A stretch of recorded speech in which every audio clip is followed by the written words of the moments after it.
Sun is shining, the sky is blue. Thank God.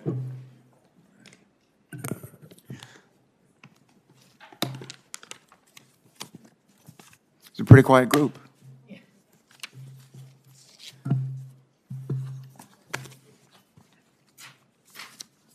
Well, good morning, everyone. I'm happy to call this hearing to order. We're gathered here today to consider the nominations of Brenda Mallory to serve as chair of the Whitehouse Council on Environmental Quality, and Janet McCabe to serve as deputy administrator of the Environmental Protection Agency.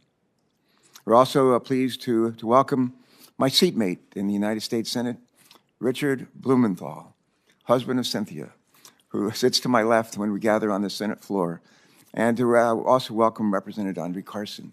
Andre, wonderful of you to come. I understand you're both going to be going to be introducing our nominees today. We're happy you could join us.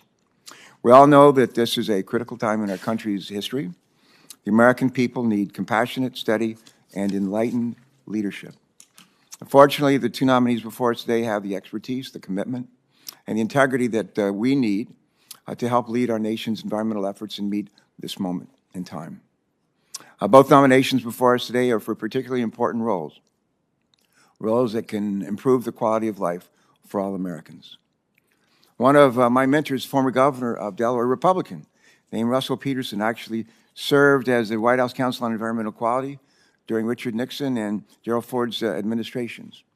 And Governor Peterson, a very wise man, used to refer to his role at CEQ as a orchestra conductor. He said, you don't play the instruments when you're the chair of CEQ, but you do try to work to enhance and ensure that everyone is playing in harmony. Think about that. He said, you don't play the instruments as a CEQ chair, but what you do is try to ensure that everyone is playing in harmony.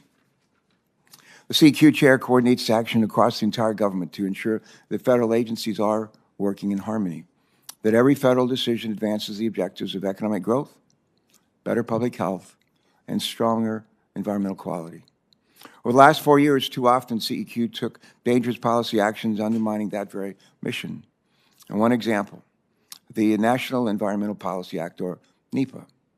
As we know, NEPA calls on our federal government to consider the impacts on the environment and public health before taking major actions.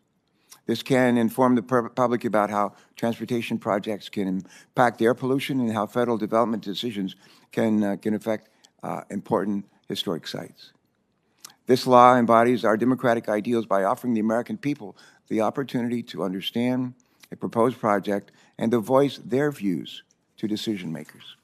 The same principles of democracy and citizen participation enshrined in our Constitution, as it turned out, are also enshrined in NEPA. Sadly, the Trump administration, CEQ, walked away from the tenets of this 50-year-old law. So one of the many tasks ahead of the next CEQ will be to get back on track, to harmonize our efforts to address the climate change, safeguard public health, and ensure that we're treating others the way we would want to be treated. There are few persons as well qualified to tackle this challenge than Brenda Mallory. Ms. Mallory is a deeply committed civil servant and extensive experience under both Democrat and Republican administration. She is a kind, compassionate person who brings people together to find solutions. And that's exactly the kind of leader we need, working to address the climate crisis and improve access to clean air and water for all Americans while creating economic opportunities, job opportunities, too.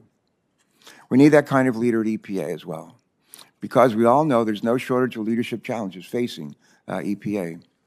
The agency has been damaged repeatedly over the last 4 years. Policymaking at EPA should be grounded in science. Let me say that again. Policymaking at EPA should be grounded in science. Leadership is needed there to restore scientific integrity to decision-making so the men and women working there every day can effectively address the climate crisis and other challenges facing our nation and our planet. So we need strong leadership at EPA, and we need it without delay. Last month, we came together and advanced Michael Regan's nomination as EPA Administrator. I want to thank my colleagues, especially our ranking member, for your help in doing that. I hope we will see this nomination come to the floor for a vote by the full Senate very soon. When confirmed, Mr. Regan will need a deputy administrator by his side. Steady, experienced leadership is essential, and Janet McCabe will provide exactly that. Many of us here first met Ms. McCabe when she was in a different role, a very different role at EPA. For this position, though, she'll have a different mandate, overseeing management of the agency's day-to-day operations. She's well suited to meet that challenge. She has a deep understanding of the inner workings of the agency and its people, and a profound commitment to their shared mission. How's this for a good fit? 9 people who previously held the role for which she's been nominated, 5 Democrats, 4 Republicans, all recommended her for this job. Think about that. Let me say that again. It's worth repeating. 5 Democrats and 4 Republicans who held the job for which she's been nominated have all recommended her for this job. You don't see that every day. Well, I'm convinced that she'll bring a profound dedication to public service as she works to rebuild morale, restore scientific integrity, and closely partner with states, our states, to protect the health of all of our communities. Many of our colleagues know that I like to quote Albert Einstein, who once said, among other things, "In adversity lies opportunity." Well, we have no shortage of adversity in our nation today. We know that. Whether it's this deadly pandemic, unemployment just beginning to show signs of improvement, or the growing climate crisis, there seems to be adversity just about everywhere we turn. But with that adversity, there's also great opportunity. There's an opportunity for us to unite in common purpose, to join together as fellow Americans, to do great things for our planet, for our country, and for our neighbors, whether they live around the corner, across town, or on the other side of the world. The American people are looking at us, looking to us, to rise to today's challenges and turn those challenges into the opportunity for a better future for them, for our states, and for us. Let's not let them down. And with that, I want to turn to Ranking Member Senator Capito for her opening comments. Senator Capito. Thank you. Thank you, Chairman Carper, and thank you all for being here. Thank you, Senator Blumenthal and Representative Carson. It's nice to see you again, and I appreciate you taking the time to introduce our candidates today. Last week, we had a very productive and positive hearing about how the committee can develop and advance a bipartisan, common sense surface transportation reauthorization bill. We heard about the importance of state flexibility and streamlining to get projects built faster, more efficiently, and to drive our economic growth. I look forward to building on that momentum of the committee and developing a bipartisan bill through the committee in regular order. Today, we have the opportunity to speak with 2 nominees to environmental policy positions in President Biden's administration who have a great say over the path the administration takes in that regard. I will be questioning potential regulatory overreaches by the administration beyond the authorities granted by Congress and this committee. And I know that the 2 candidates, both Janet McCabe, who's the nominee for the department, or the deputy administrator at EPA, and Brenda Mallory, who I've just met for the first time, the nominee to serve as chair of the Council on Environmental Quality, will have very definitive answers. These 2 nominees certainly have a wealth of experience, and I certainly appreciate their willingness to serve, to go through this process as well. And we've talked on the phone, and I appreciate the Zooms that we had.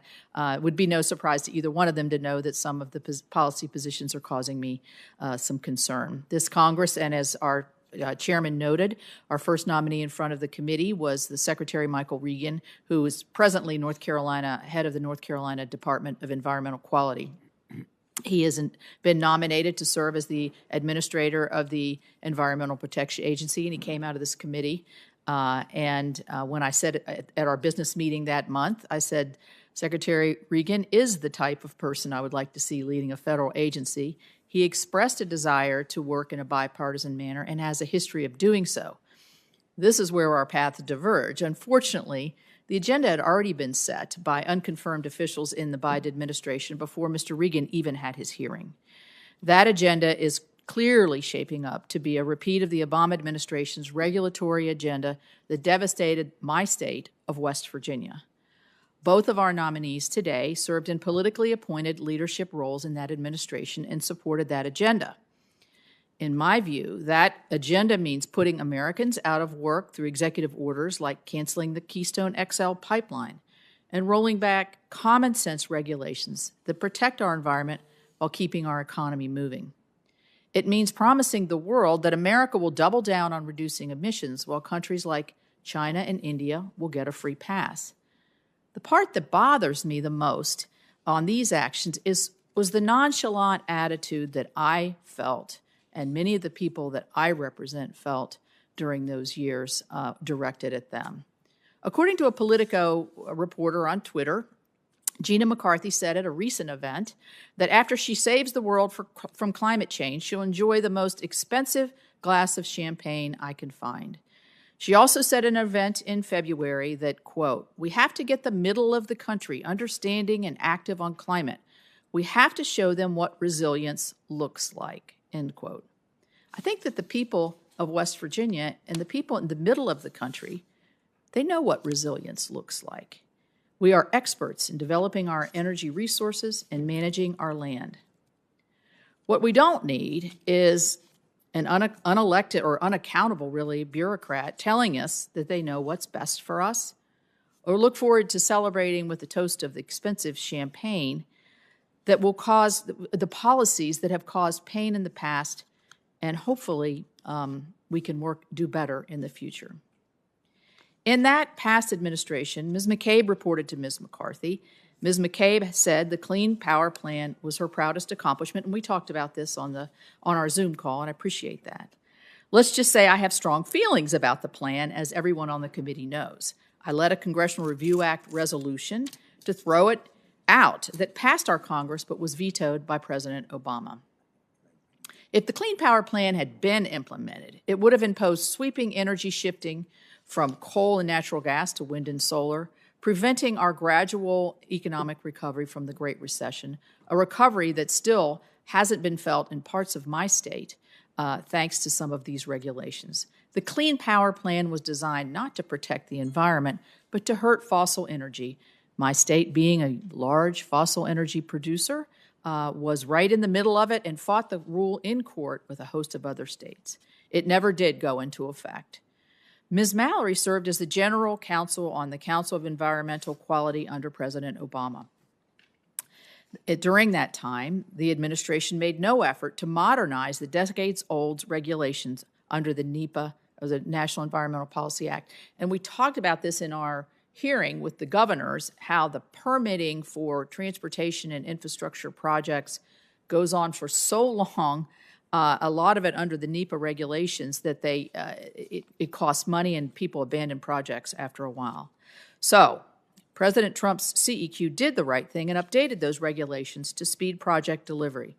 Ms. Mallory has not minced words about her views on these regulations. When asked about the Trump administration's rules, she said, and I quote, "You almost don't have a choice but to remove the whole thing."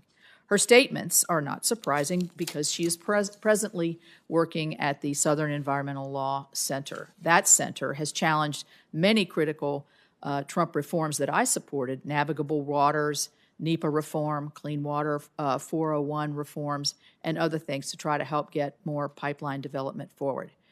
So I look forward to talking with both of you, as I know everybody on this committee will, and the vision that you have in mind. I will say I do thank you for being willing to serve. I know it's not easy, and certainly the EPA and environmental regulations are always very, very difficult and cut both ways. I've shared with both of you my deep compassion for not just my state, but the economic devastation that regulations, when they're not looked at in the whole, can cause to certain areas of the country and plunge people into poverty and into unsafe and unhealthy conditions. So I know you're concerned about that as well. So let's try to find solutions together. I look forward to our nominees' testimony today, and thank you. Thank you, Senator Capito. Senator Capito and I both hail from West Virginia. And she knows my sister and I were born in a coal mining town named Beckley. We didn't have a lot, We never drank champagne. Many of our neighbors were coal miners. Their jobs are gone. And I want to make sure, working with her and the members of this committee, that as we move to clean up our air and address climate change, we don't leave any of them behind. All right, and with that in my mind, I want to just thank our colleagues from Connecticut, and both of you from Connecticut, actually, to introduce our nominees. And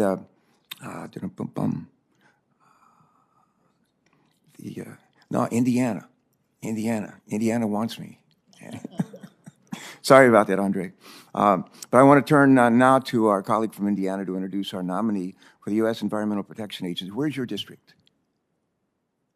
Indianapolis, Indiana, sir. Okay. 500. Yeah, that's good. And we're delighted that you're here to introduce our nominee for the EPA, Janet McCabe. And you want to go ahead and start, and then I'll turn to Richard. Thank you. When I was a kid growing up in West Virginia and later in Virginia, we used to occasionally watch professional wrestling. And one of my favorite wrestlers was Andre the Giant. How tall are you? I'm 6'4", but growing up in Catholic school, they called me Andre the Giant. I'm sure they did. Well, welcome, Andre. We're happy to see you. Thank you. Well, good morning. I want to thank you, Chairman Carper, and Ranking Member Capito. Good to see you again for holding this hearing. You know, I'm extremely pleased and honored to be here to introduce Janet McCabe, President Biden's nominee to be the Deputy Administrator of the Environmental Protection Agency. I could not be more supportive of her nomination, not only because she's a fellow Hoosier who has made our state proud, but also because she has demonstrated the character and experience necessary to succeed in this very key position. Her extensive career in environmental protection, education, and advocacy spanning decades reveals a consistent and passionate effort to be of service to others. She understands better than most that protecting and preserving our environment is about standing up for the most vulnerable among us. That includes children harmed by rampant pollution in their formative years, communities of color which bear the brunt of environmental justice, struggling workers whose livelihoods are threatened by climate change, and more.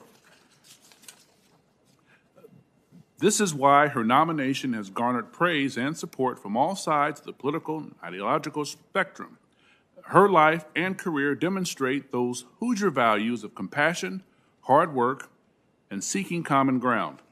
Under her leadership, I'm very confident she will help the EPA return to its core mission and to make much-needed progress in ensuring we leave our planet healthier for future generations. I look forward to working alongside her to achieve this vital goal should she be confirmed. Thank you. Thank you, Congressman. Let me now turn to our colleague, not my roommate, but my seatmate in the Senate, Richard Blumenthal, to introduce Brenda Mallory to be the chair of the Council on Environmental Quality. Colleague, welcome. Good to see you. Thank you. Tell us about Ms. Mallory. Thank you, Mr. Chairman. I'm honored and humbled to appear before you and Ranking Member Capito this morning, and thank you to my colleague, Representative Carson, for being here. I couldn't be prouder than to introduce Brenda Mallory to the committee today. I couldn't be prouder because she is the best person for this job, whom I know in the entire country, and I couldn't be prouder because she is a daughter of Waterbury, Connecticut. Although she's lived in Maryland for quite a few years, her roots are really in Waterbury, and they reflect the values of that great city, a commitment to faith, family values, and tough work ethic, and a commitment to community that really was reflected in her father, a legend, the Reverend Thomas Mallory, who was so committed to caring for every individual and to bettering the community as a whole. Brenda Mallory really epitomizes the American dream. She was fortunate to go to a private school, an all-girls school, Westover, on a scholarship, changing the trajectory of her life. She was the first in her family to go to college, Yale, and then to Columbia Law School. She's married to Mark Schneider, also a lawyer and a former clerk for Justice Blackmun. I shared that experience. After graduating from Yale and then Columbia Law School, she spent time in private practice, helping businesses and developers do the right thing in their communities. And then she worked in the Environmental Protection Agency, spent half of her career fighting for the people of our country, serving in both Democratic and Republican administrations. More recently, she worked for a nonprofit organization helping to advance environmental and natural resource protections. In short, she knows these issues, environmental issues, natural resource issues, from every side. And the ranking member, Senator Capito, used two words, bipartisan and common sense, to describe what the goals are of this committee. And Brenda Mallory is bipartisan, and she has common sense in dealing with all of these issues. Remember that Congress established the Council on Environmental Quality under the National Environmental Policy Act, NEPA, which was signed into law by President Richard Nixon, obviously a Republican. Environmental values should be bipartisan, and Brenda Mallory has lived those values without regard to partisan politics. And I would stress about her, and it may be the most important quality that any of us in public life have, that she is a listener. I know that the chair and the ranking member pride themselves on listening to their constituents. She listens truly, adeptly, closely, carefully to people who have views different from hers as well as the same. And that quality, I think, is one that will stand her in good stead, along with her commitment to coalition building, taking people from different sides of an issue, bringing them together, and making sure they understand each other and have a common goal. She's committed to racial justice as well as environmental and social justice. And she will make Waterbury and Connecticut proud of her record as the head of the Council on Environmental Quality. I think, as I said at the outset, there is no one better in the country to take this position of chairman of the Council of Environmental Quality, and I am hopeful that she will have the kind of bipartisan support she deserves. Thank you, Mr. Chairman and Ranking Member Capito. Congressman Carson and Senator Blumenthal, those are lovely introductions. I'm almost tempted. Mr. Chairman, votes have been called, so I have to leave. But thank you for your time, and all the best to Janet and her husband. All right, I was just about to move the nominations with all this, but with this, we'll let you go and do your business. Thank you so much for joining us today. Yes, it means a lot. thank you. Thank you. Richard, Thank thank you, you so Mr. much. Chairman. Great to see you. All right, and now we're ready to welcome our witnesses. Ms. Mallory and Ms. McCabe to the witness table, please.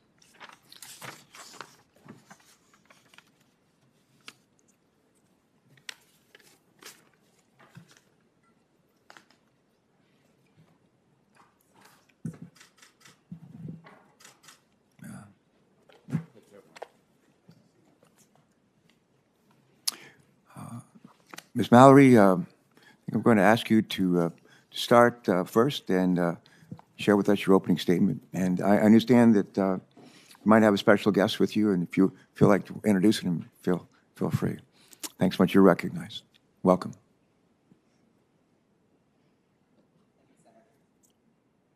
Good morning, Chairman Carper, Ranking Member Capito, and the members of the committee. I want to thank you. Just make sure your microphone is on, please. Would you just make sure your microphone is on? We want to hear every word. Maybe pull it just a little bit closer. Good morning. That's better. Thank you.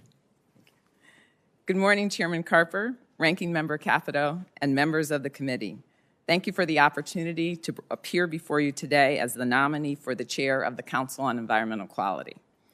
It is the greatest privilege of my professional life and a blessing in my personal life that President Biden has nominated me for this important position on his environmental team. I want to thank President Biden for this nomination and for trusting me to lead CEQ. Thank Senator Blumenauer for that wonderful introduction, wonderful and kind introduction. I also want to thank the members of the committee and their staff who took the time to meet with me prior to this hearing. I thoroughly enjoyed and learned from every conversation. Finally, I want to thank my family, friends, colleagues for all the support and encouragement, with special gratitude to my husband, Mark Schneider, who is here with me today. Mark, would you raise your hand? Thank you. And my 3 children, Rachel, Alex, Leslie, who give added purpose to all that I do. Since President Biden announced his intention to nominate me for this role, I have reflected on the journey that brought me to this moment and the service I can provide the American people if I am fortunate enough to gain your support and be confirmed. My humble beginnings in the city of Waterbury, Connecticut, did not lead me to expect this moment, but they did teach me that through hard work and commitment, faith and resilience, and with the strong support of family and community, the unimaginable becomes possible. I'm sorry that my parents did not live to see this moment. In their own way, they left an indelible mark through their service to family, church, and community. I sit here as an embodiment of their values. First, I strive to bring the best I have to offer to every situation. I have always taken great pride in finding ways to make a difference wherever I am. In private practice, that meant helping my clients, companies, cities, trade associations navigate complex federal and state permitting processes. In government and in the nonprofit sector, that has meant pursuing common ground for practical solutions. Second, I believe in the dignity of every person. Both professionally and in my volunteer activities, I have worked to advance policies that recognize our common humanity and are designed to ensure that all people are treated with respect and can have access to clean air, clean water, and toxic-free environments. And third, I believe in working collaboratively with all stakeholders around common goals. Throughout my career, I have worked effectively with Republicans and Democrats, business leaders and community advocates, and federal, state, and local governments. These are the hallmarks of my life and career that I will bring in service of the Council on Environmental Quality and the American people. If I am confirmed, I will work to ensure that the federal environmental laws work for all people, no matter where they live or who they voted for. I will work to demonstrate that we can protect our environment, create jobs, and grow our economy.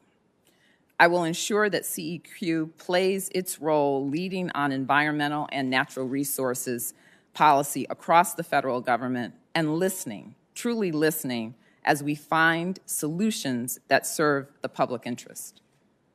Among other things, I will work with all stakeholders to advance efficient permitting approaches that also examine the environmental consequences and engage affected communities. I will see that CEQ's expertise is applied to the challenge of reducing greenhouse gas emissions and to helping communities to prepare for the increased flooding, more frequent hurricanes and wildfires, and other impacts of climate change that are already occurring. Finally, I will ensure that the voices of the poor and the powerless, from the most rural parts of America to our biggest cities, are heard as we tackle the environmental and public health crises the nation faces. Mr. Chairman, Ranking Member Capito, and members of the committee, thank you again for the opportunity to appear before you. I'm happy to answer any questions, and I look forward to working with you and other members of Congress should I have the honor of being confirmed. Thank you. All right, thank you very, very much for that statement. And now I'm going to ask Janet McCabe to proceed with her opening remarks. Ms. McCabe, welcome. Thank you so much, Chairman Carper. Have I done this right? You're doing great. All right. Thank you, Chairman Carper, Ranking Member Capito, members of the committee. I'm honored to appear before you and grateful for your time this morning.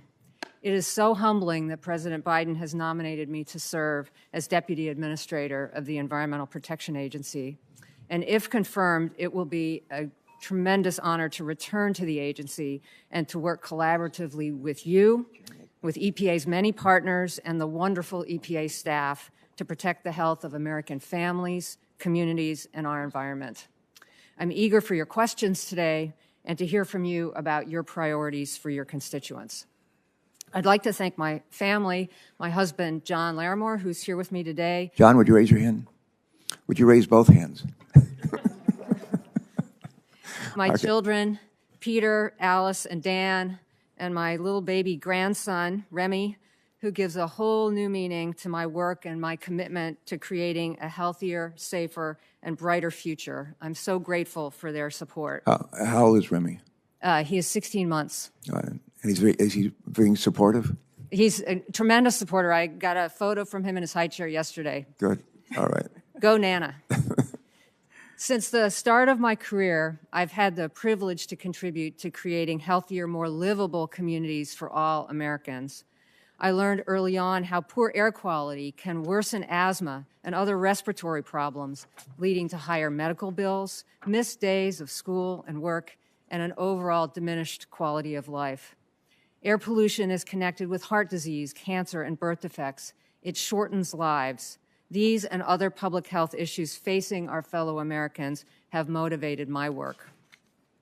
I've spent most of my career working for state and federal environmental agencies in Massachusetts, in my longtime adopted home state of Indiana, and at the EPA, with a focus on implementation of the Clean Air Act and other air quality issues. During my 7.5 years in the EPA's Office of Air and Radiation, I worked on the entire range of air quality issues and became very familiar with the core operations of the agency. During that time, I got to know and admire many of the fine career staff. They come to work every day committed to helping the American people live healthier, more productive lives. I can't say enough about the public servants in our government, state and federal, who do what the public expects of them from one administration to the next. At EPA, it's the scientists, the program staff, the regional teams, the environmental justice leaders, the individuals who support all the agency day-to-day operations, and so many more who truly fulfill the agency's mission of protecting human health and the environment. If confirmed, it will be an honor for me to join them once again and support their work on behalf of public health and the environment. When I worked in the Office of Air and Radiation at EPA, I focused on the critical partnership between EPA and the states. I know from my own experiences in both state and federal agencies that the federal-state partnership is fundamental to achieving progress, overcoming complex challenges, and delivering for the American people. This relationship requires openness, transparency, flexibility, and a willingness to listen, even if there are times when we do not agree. Being open and willing to listen to all stakeholders is how EPA should be doing its business. And if I'm confirmed, I would be guided by a commitment to fostering open dialogue and giving as many as possible a seat at the table. While at EPA, I also worked hard to strengthen the relationship between the headquarters and the 10 regional offices.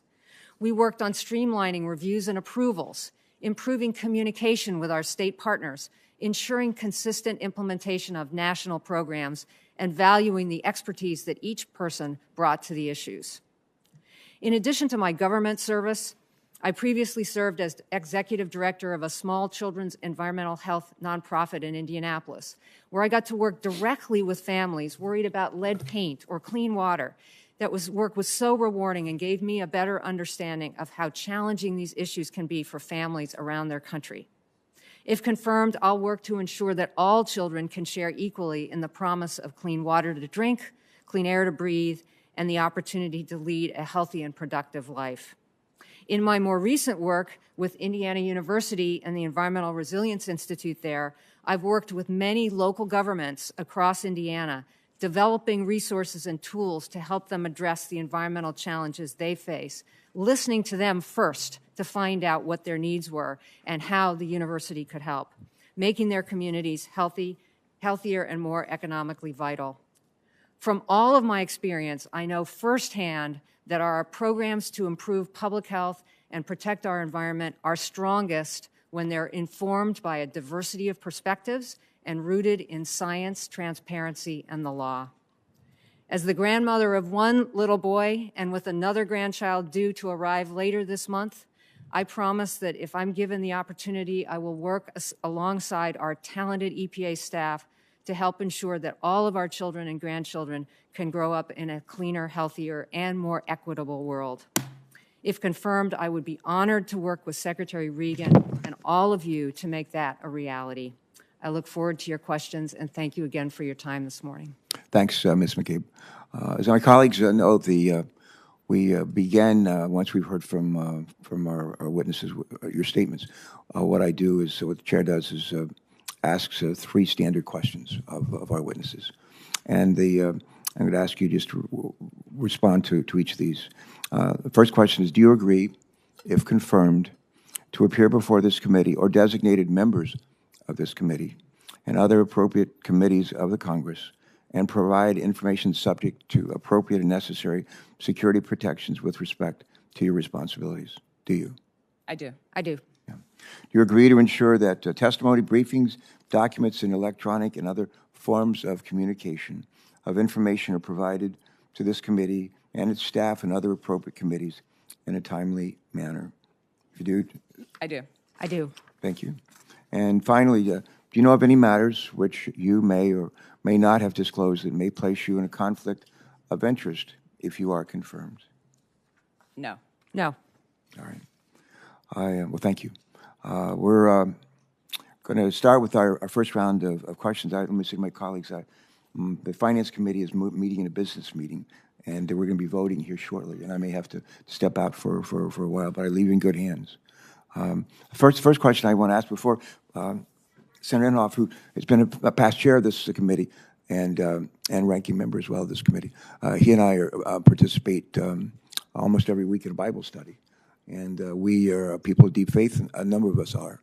And we are guided by our faith. And I was interested, Brenda here used to talk about your faith and your parents' faith. And how does your faith guide you? How would it guide you with respect to these responsibilities that you've been nominated to fulfill? Thank you, Senator, for that question. I think my faith is a very important anchor in all that I do and has been, I would say, a force in helping me to navigate the various trials and tribulations in life and to find a way to look for purpose in how I can help people and to do the work, whatever I'm called to do, in a way that advances people's lives. And that's my goal, and that's what I would do if I was confirmed to serve at the Council on Environmental Quality. Does the Golden Rule fit in there anywhere? I'm sorry? Does the Golden Rule fit in there anywhere? What you just said. Golden Rule. Golden Rule.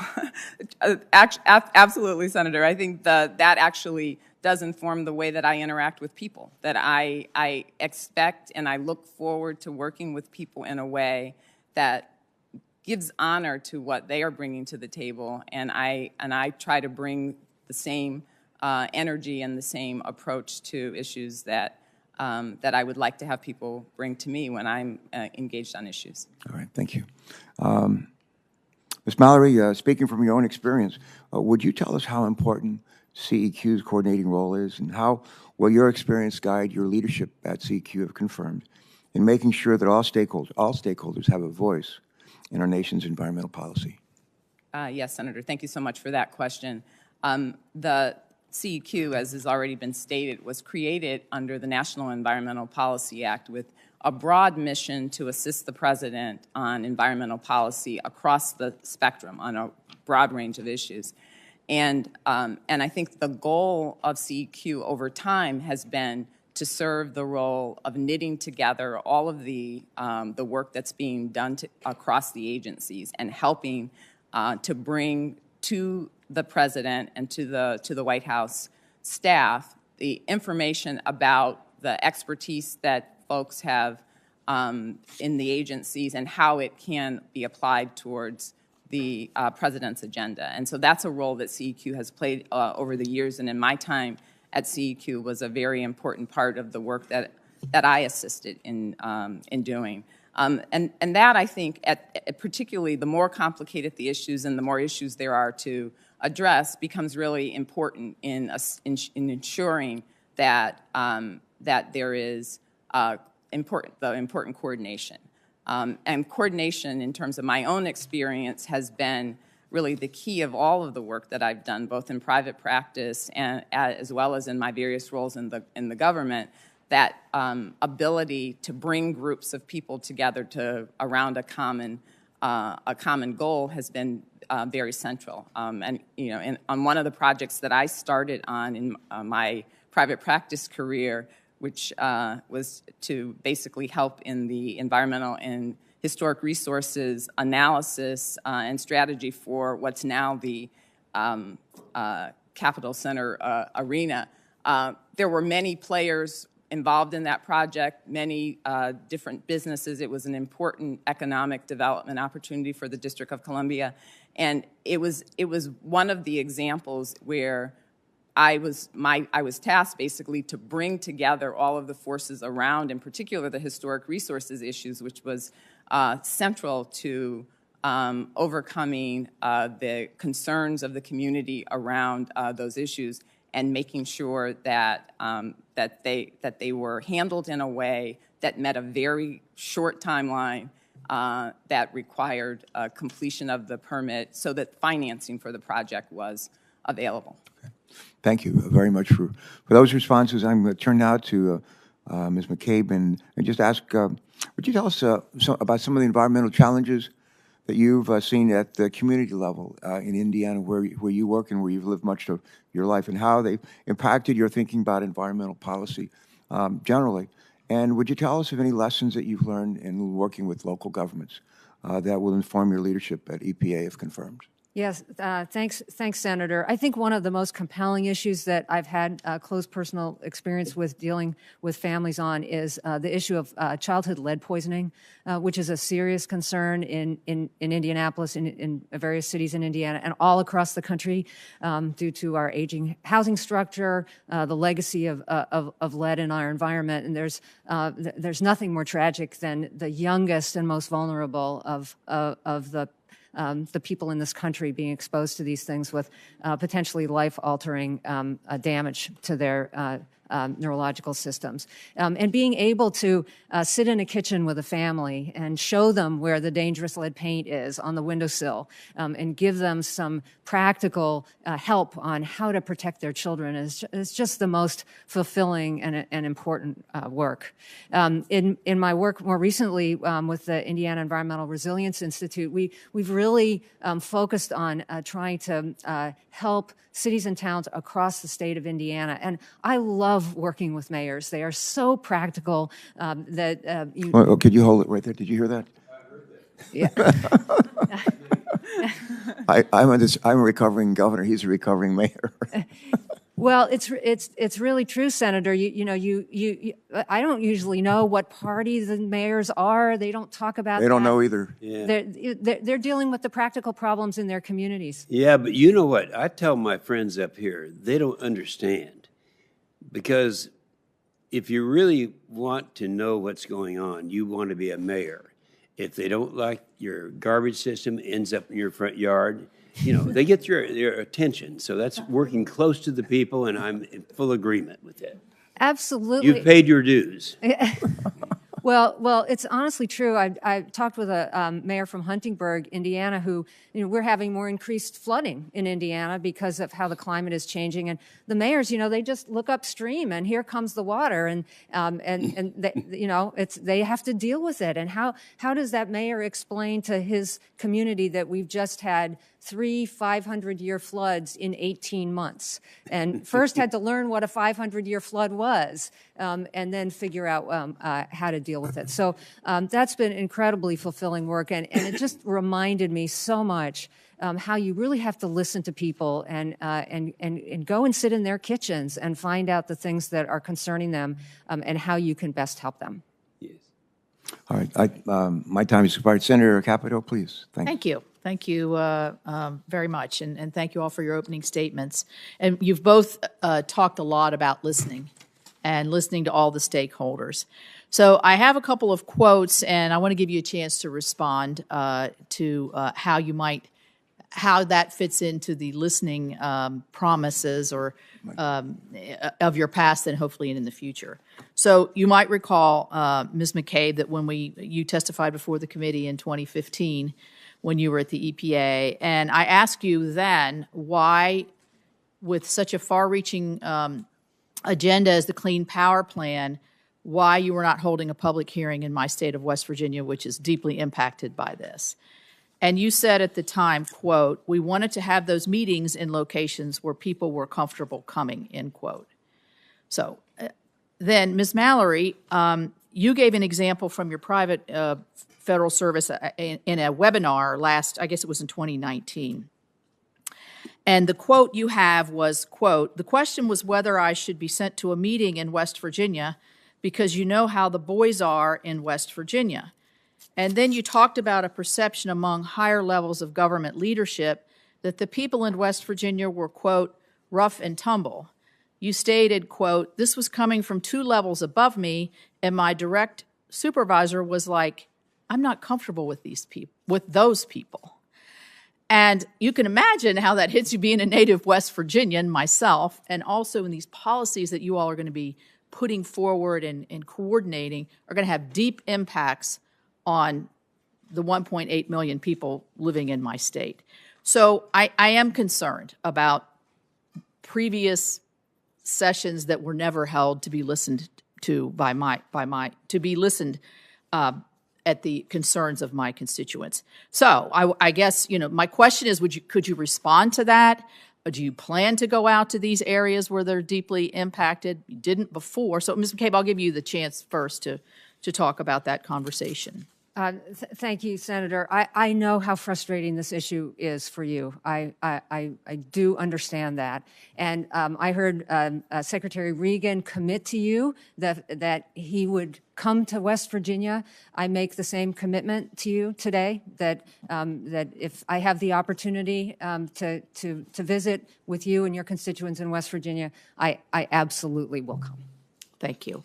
And Ms. Mallory, do you have a response to your quotes? Sure, absolutely. And I absolutely commit as well to come to West Virginia. And just for a little context on that quote, it was a speech that I was giving at a conversation about diversity and treating the staff, and in this case it was women, fairly on the job. And on the job, I was explaining how in a situation where there was a meeting in West Virginia that there was some sense that I shouldn't be allowed to go because of how people would react to me. And at the time, what I was saying was, I should be allowed to go where I need to go to do my job. And I would commit to you that if there are reasons to be in West Virginia, I will gladly come to West Virginia. Well, I appreciate that. We're very polite, nice, warm, and loving people. I promise you that. And we would embrace you coming to our state to hear, really, the direct impacts. Strike that from the record. Let's talk about the Clean Power Plan, Ms. McCabe. You did, I think, characterize it as one of your, something you're extremely proud of. We know it was a stay at the Supreme Court level and never actually went into effect. One of the issues with that, and I asked Secretary Regan about this too, but I'm going to ask you, do you believe that the EPA has the authority to use Section 11D of the Clean Air Act to regulate a power plant's carbon dioxide emissions outside the fence line as the Clean Power Plan did? Thank you, Senator Capito. Certainly the Clean Power Plan was one of the most important and impactful rules that we worked on during the Obama administration, and I'm very proud of the job that we did working with all parties, all stakeholders on that project. You're right that the Supreme Court did stay the rule. We've never had a legal ruling on that very question. And certainly, we would not have put that rule forward if we did not believe that we were acting within the four corners of the Clean Air Act. I understand that people have different views about that. To the extent that EPA or other agencies move forward looking at these policies in the future, I don't know whether my responsibilities as deputy will involve me in those issues. If I'm asked, of course I will. But I know that there will be lots and lots of conversation about that very issue and solicitation of views from everybody who has an interest in it. Thank you. All right, thanks, Senator. I'm going to be stepping out in just a moment. I'm going to leave the gavel here with you. I would just ask that I not come back and find that you've enacted 6 of your favorite pieces of legislation. So. All right, well, I know. That really scares me. Just kidding.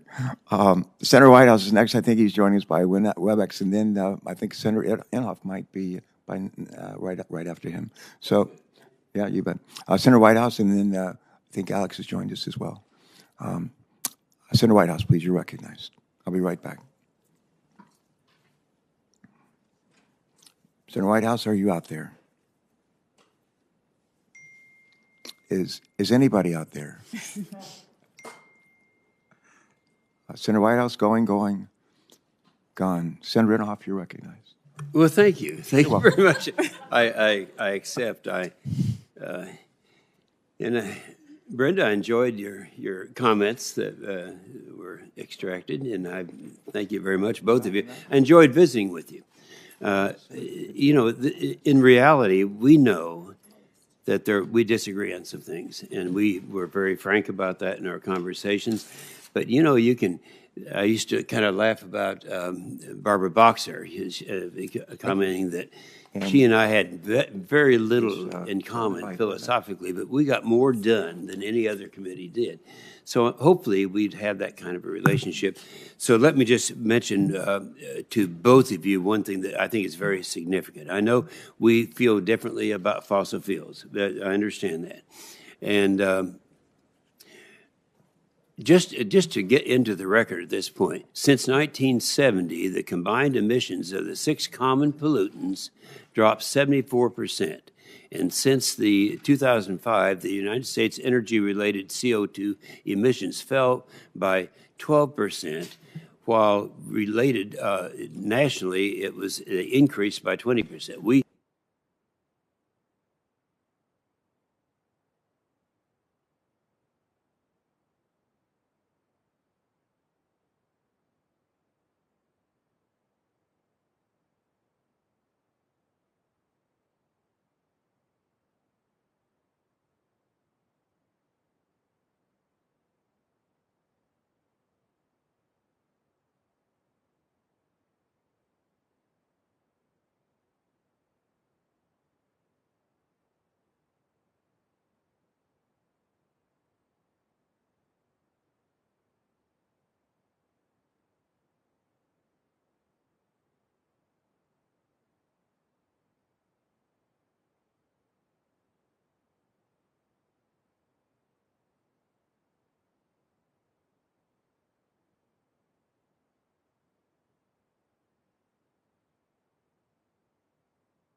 strong industry here in the United States, producing good jobs for Americans, and also attention to making sure that those activities are done in a way that protects our health and our environment. Well, I'm sure the mining industry would be very appreciative of that response. Thank you very much, Madam Chairman.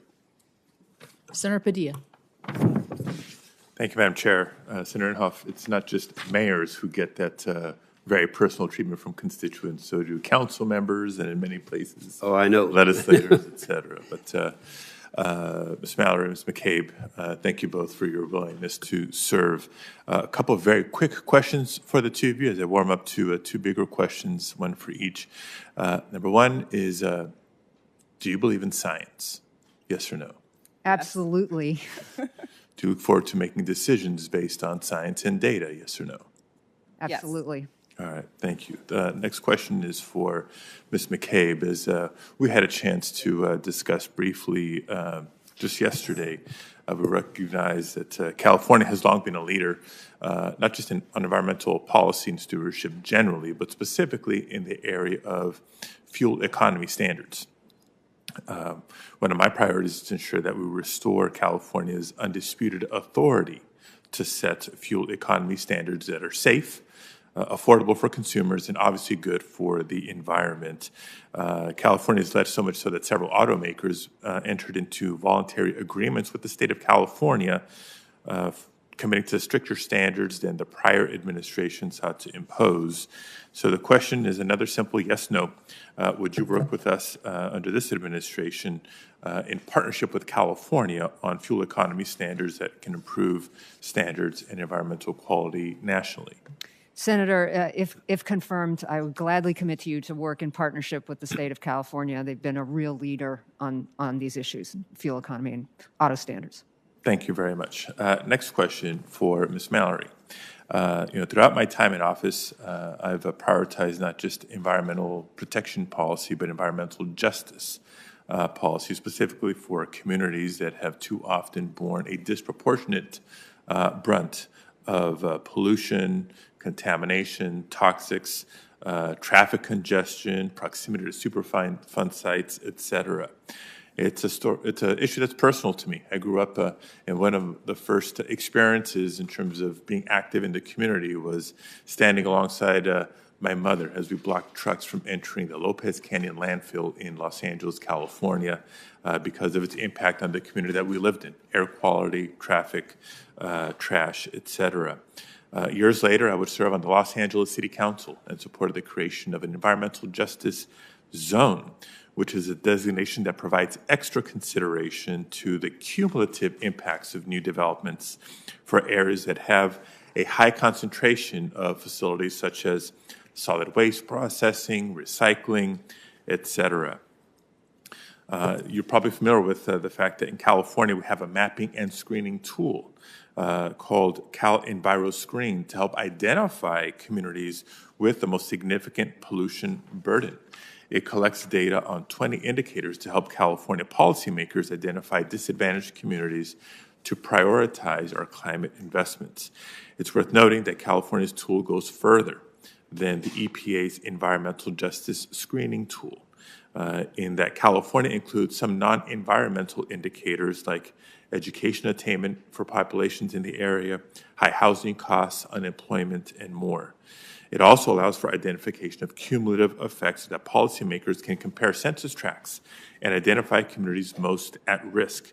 And thanks to this tool, California has been able to invest 35% of revenues from our cap and trade program in overpolluted communities to ensure we're targeting our investments, which serves as a potential model for the new administration. So, Ms. Mallory, my question is, what do you think are some of the best ways to identify these overburdened communities, and can tools like the Environmental Justice Zone or California's modeling help the Biden administration meet its commitment to 40% of the benefits from clean energy and infrastructure investments benefiting disadvantaged communities?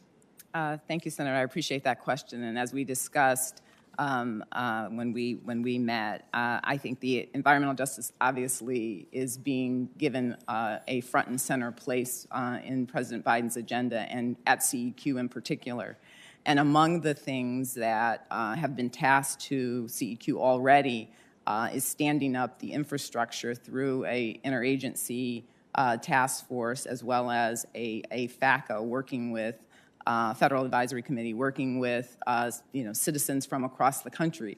But in addition, there is a responsibility to look at a screening tool specifically with the idea that these tools can be really important in helping to understand the extent of the problem, where we should be focusing and locating our energies. And so I believe that those are going to be front and center in terms of how the administration is going to be focusing the issue. And if I'm confirmed at CEQ, that those would be approaches that I would definitely be keeping in mind and talking to the staff about. And as we discussed, I look forward to partnering with you on that issue if I'm confirmed.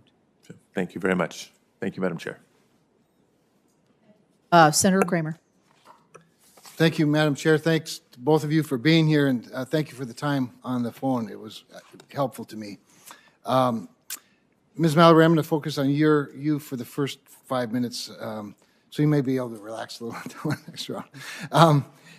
As you know, obviously, CEQ plays a really important role in infrastructure review and approvals, and your current employer, the Southern Environmental Law Center, has been a high-profile litigant against numerous pipelines within the states that you're now going to have oversight of. When you joined the SELC, you said it was a, quote, perfect fit, unquote. When the Atlantic Coast pipeline was canceled, one of your colleagues was quoted as saying, quote, this risky and unnecessary project is on the scrap heap where it belongs and the decks are cleared, unquote. Do you agree with your colleague's sentiment, and is there at least one well-known pipeline project that you have ever supported? Thank you, Senator Kramer. I really appreciate that comment because it goes to the heart of something that I think is important for establishing with you and the public in general, which is I take very seriously the role that I would play as a federal official serving the administration, and in particular serving the American people. And I've had a really broad experience, as you've heard, of which has brought me in contact with and working with a number of different stakeholders over the past time. But in the job as the chair of CEQ, if I'm confirmed, my job will be focused on serving the American people and serving the President Biden's agenda. So those issues are no, they would not drive the way that I approached any particular issue. Have you ever supported a pipeline? And if so, what differentiated that pipeline from the ones you didn't support? In fact, as I said, in my life as a private practice lawyer, I worked with pipelines and helped pipelines get permitted as well. But that was 20 years ago, and what I'm focused on now is serving President Biden's agenda. Okay, great. So let's get to something real recent and current. The Dakota Access Pipeline, which, as you might imagine, is really important to North Dakota, begins in North Dakota, moves about 600,000 barrels of Bakken crude to market every day. Been operating successfully now for 4 years without any incidents. They were recently ordered to redo its NEPA, as you're probably aware. After it was built and safely operating, Judge Boasberg here in the District of Columbia ordered that the pipeline be shut down and required a full EIS to be conducted. Thankfully, the circuit disagreed, at least in part, with his ruling and realized that the folly in that decision was that it would be shut down, so it allowed the pipeline to stay in operation, thank goodness. As a reminder, the company did do an EA instead of an EIS, and now through this external litigation, they're forced to kick through shifting goalposts, and of course, it's litigation from organizations like yours. Despite what seems to me, and I think to most North Dakotans and most people with common sense, the insanity of all of this, the real question comes down. Well, let's just say that both the company and the Army Corps of Engineers, the two entities most involved in this, of course, are complying with this EIS. I think everyone should understand that as ordered. Should you be confirmed, can you commit that the White House will not interfere with the timely progression of the results of the EIS. And I asked that question because we know there's a lot of pressure, political pressure, being applied to the White House and to the president himself to stop the Dakota Access Pipeline after these 4 years of successful operation. Can you commit that the White House won't interfere politically? Senator, I can commit that I will carry out the president's agenda in making sure that there are decisions that are made are based on sound science and full integration of the information that we have about issues. And I'm happy to commit to you that if we move forward and I'm confirmed and this issue is before us, I'm happy to talk to your office about it. Well, I'm happy to do that, except that the science is, and I appreciate your commitment to science. The EA was done, and it was done under the Obama administration and approved by the U.S. Army Corps of Engineers, and the EIS is being done for all good scientific reasons. So I would hope that at the end of all that good science and discussion with my folks, that we could keep the Dakota Access Pipeline operating, lest we become dependent on other nations again. I think given the shortness of my time, I'll wrap it up there, Madam Chair. Thank you. It's my understanding that we don't have other Democrats lined up, so I'm going to keep going down the Republican side and go to Senator Lummis by WebEx.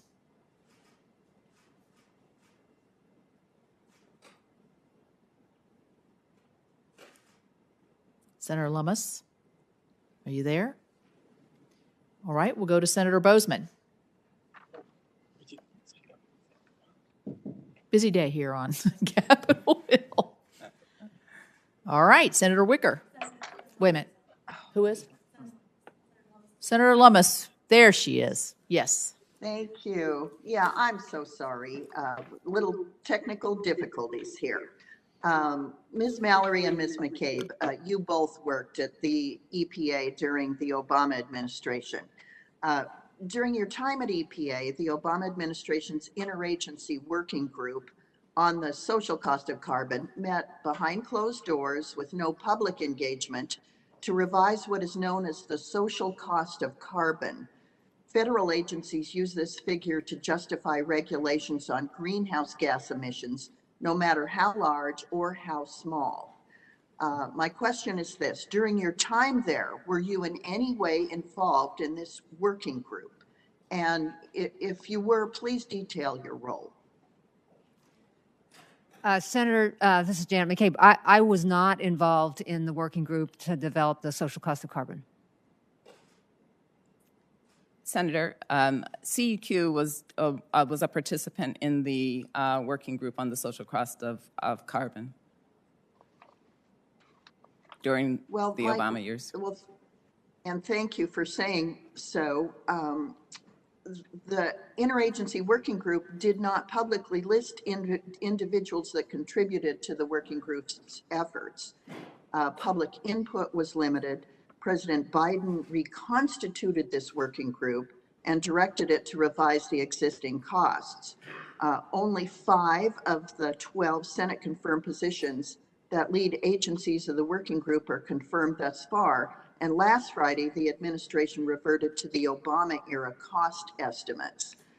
So I raised this issue to reinforce the need for openness and transparency in how critical data is developed. I think this is particularly important when the figure is used to rationalize costly, job-killing new regulations.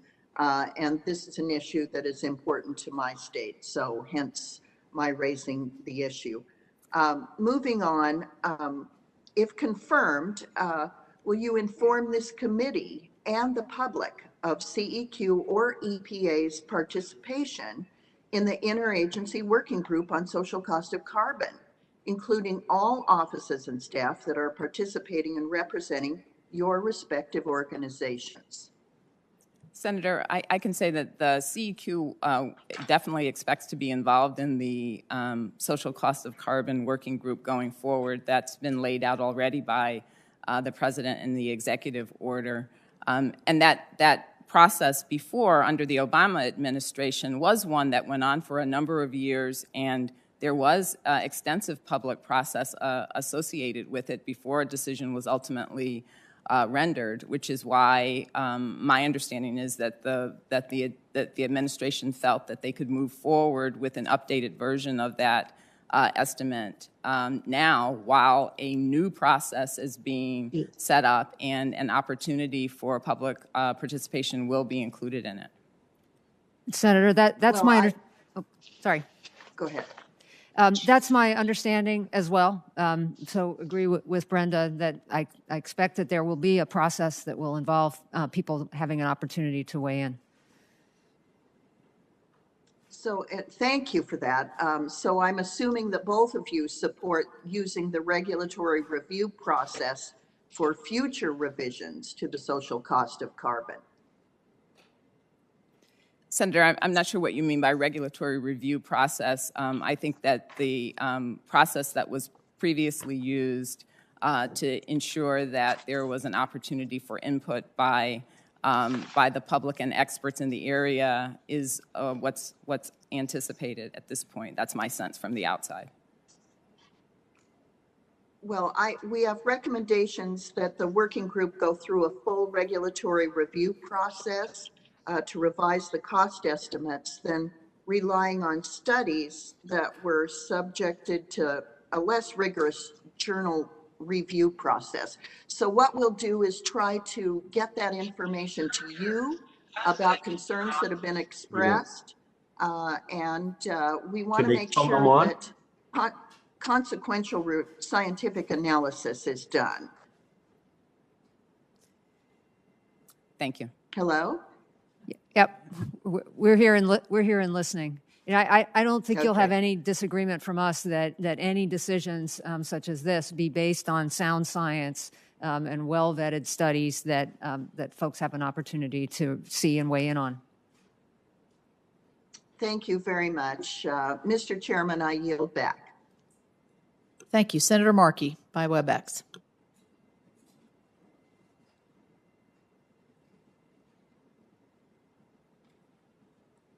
Can you hear me, Madam Chair? Yes, I can hear you. Thank you. Okay, beautiful. Thank you.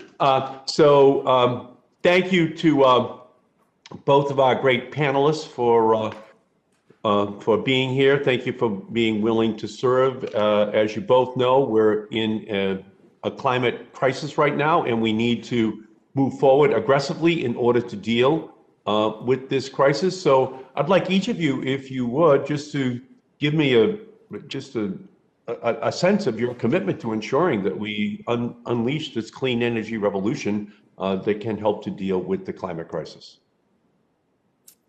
Senator, I'm happy to give you the commitment that I will carry out the responsibilities of CEQ if confirmed in a way that advances President Biden's agenda in an aggressive way. Okay, Senator great. Markey, this is Janet. We can't see you, so we're all sort of looking around the room. There you are. There you are. Great. It's great to see you. You have my commitment as well that if I'm confirmed as deputy at EPA, I will work with the agency, with all the other agencies in the federal government, and with this body to address the serious issues of climate change across this country. No, thank you so much. And the workers at the EPA, they give up their lives, they dedicate their careers to helping to protect the American public against the worst, most invidious dangers that are created by pollutants and other dangers to our society. These workers need to be protected. I know that it's something that absolutely has to be done. That's why I signed on to the EPA Workers' Bill of Rights to fight for scientific integrity and healthy working conditions. And that includes the 8,000 members of the AFGE working at the EPA. So are you committed to ensuring that we create a safe working place for these workers, Ms. McCabe? Yeah, Senator Markey, it's the staff at EPA that bring environmental protection and public health protection to this country. And that's the main reason I am so honored to be considered for this position, is because my main job, as I understand it, would be to support the amazing workforce. And they need a safe environment, and they need support, they need respect, they need to be in the room and consulted because they have expertise to bring to the table. And the agency can't make good decisions without that workforce. Beautiful, thank you. On the issue of environmental justice mapping, Senator Duckworth and I have introduced legislation on this issue to make sure that we can actually see the full picture of what is happening in our country, so that those communities that have always historically been most adversely impacted, Black, brown, immigrant communities, are seen, so that as we act, we ensure that we are giving the protections to those communities.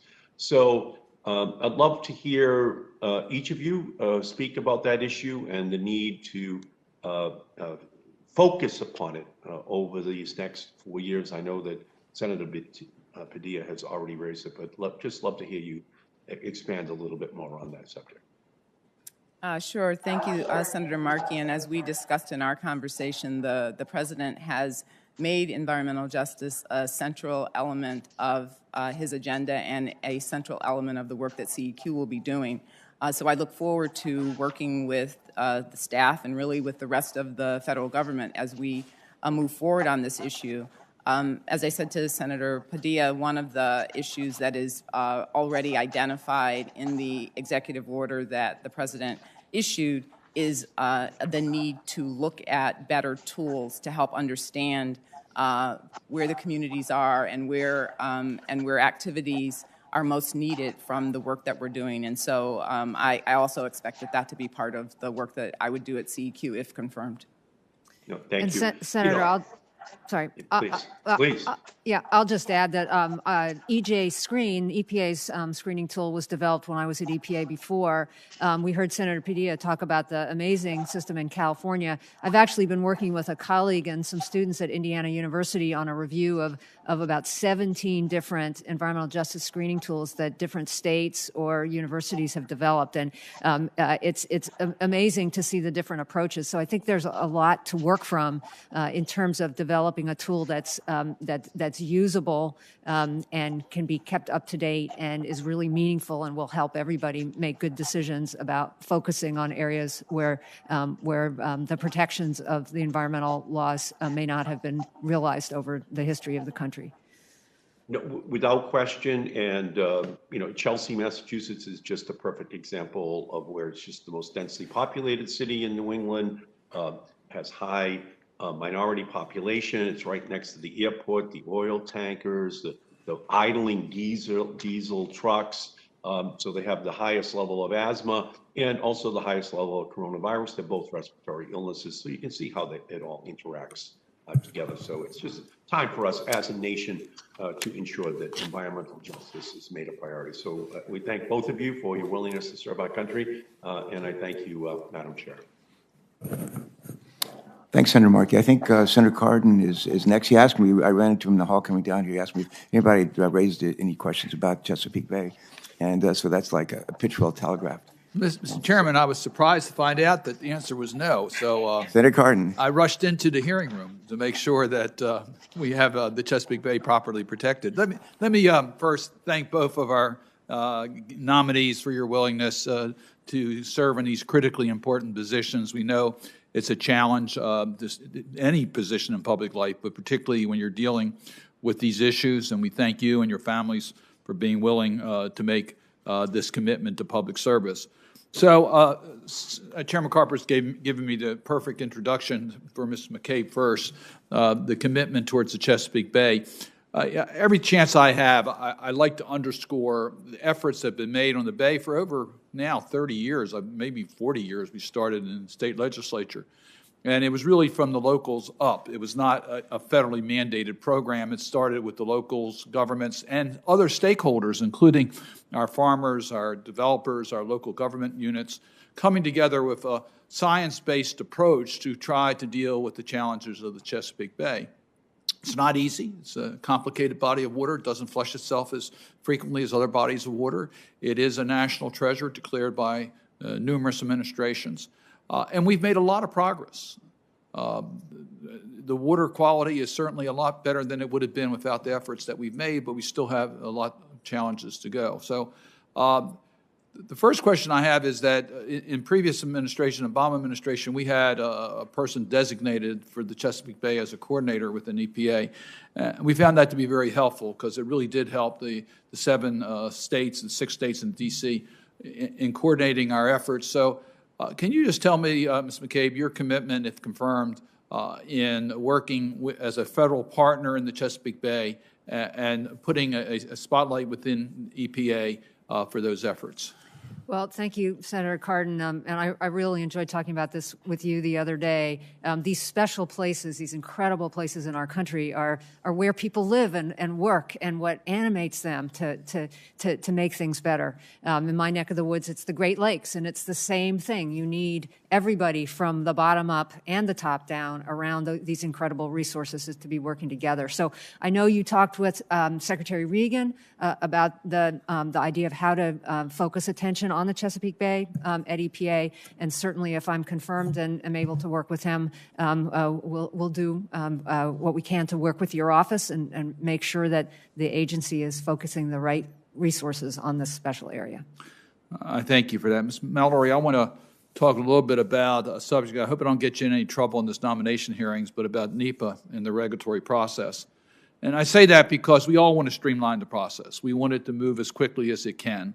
But there's a real purpose for the review process, including looking at the impact on the social impact on communities, the impact of emissions as it affects climate change, which is one of our greatest challenges on the Chesapeake Bay is the sea level rises. It's an issue dealing with the warming in the bay.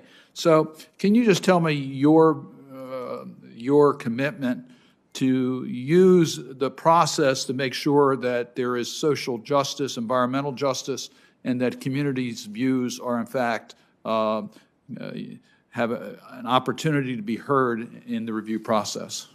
Thank you, Senator Cardin. I appreciate the question, and I know we talked about this a bit when we met as well. What I can tell you is that I view the challenge of finding a way to ensure that NEPA is serving its multiple purposes and in a way that allows the president's full agenda to be met as the challenge that we face. That it not only has to create an opportunity for there to be a full, robust analysis of the impacts on major projects. It has to create an opportunity for there to be a way for citizens and the community to engage, but it also has to be done in a way that ensures that we have significant infrastructure projects and that economic recovery, which is based on those projects, can occur. So I think that's our challenge. I think that's what I see myself, if I'm confirmed, trying to search for the opportunities that allow those things to occur at once. And I just really want to underscore President Biden's program of building back better. And we talk about building back better. It seems to me that the process that we use is critically important to make sure at the end of the day we have America that's resilient, that adapts to the realities of where we are, and is contributing to the environmental justice, not only of the local community, but the global community. And it seems to me that CEQ plays a critical part in making sure we build back better. I couldn't agree with you more. Thank you. Thank you, Mr. Chairman. Thank you, sir. I understand we've been joined by Sandra Sullivan. Colonel, are you there? Captain, I'm here, sir. You are Navy recognized as Marine Corps. Go ahead. Thank you very much, Captain. Ms. Mallory, Ms. McCabe, thanks, and thanks for your willingness to serve. I've appreciated the opportunity to meet with both of you. So let me just get a commitment. If confirmed, can I get you up to Alaska soon in your first year of your tenure? It's a whole host of issues that are impacting my state right now. I'm going to go into them, but there's nothing like being on the ground in the largest state in the country with very unique challenges. Can I get that commitment from both of you, if confirmed? Yes, Senator, I would make that commitment to go to Alaska, and we did talk about a number of the unique issues that Alaska faces, and to have an opportunity to see that, I would appreciate it. Great. Well, and likewise for me, Senator. I've had the pleasure to be there once before and would gladly go again. Good.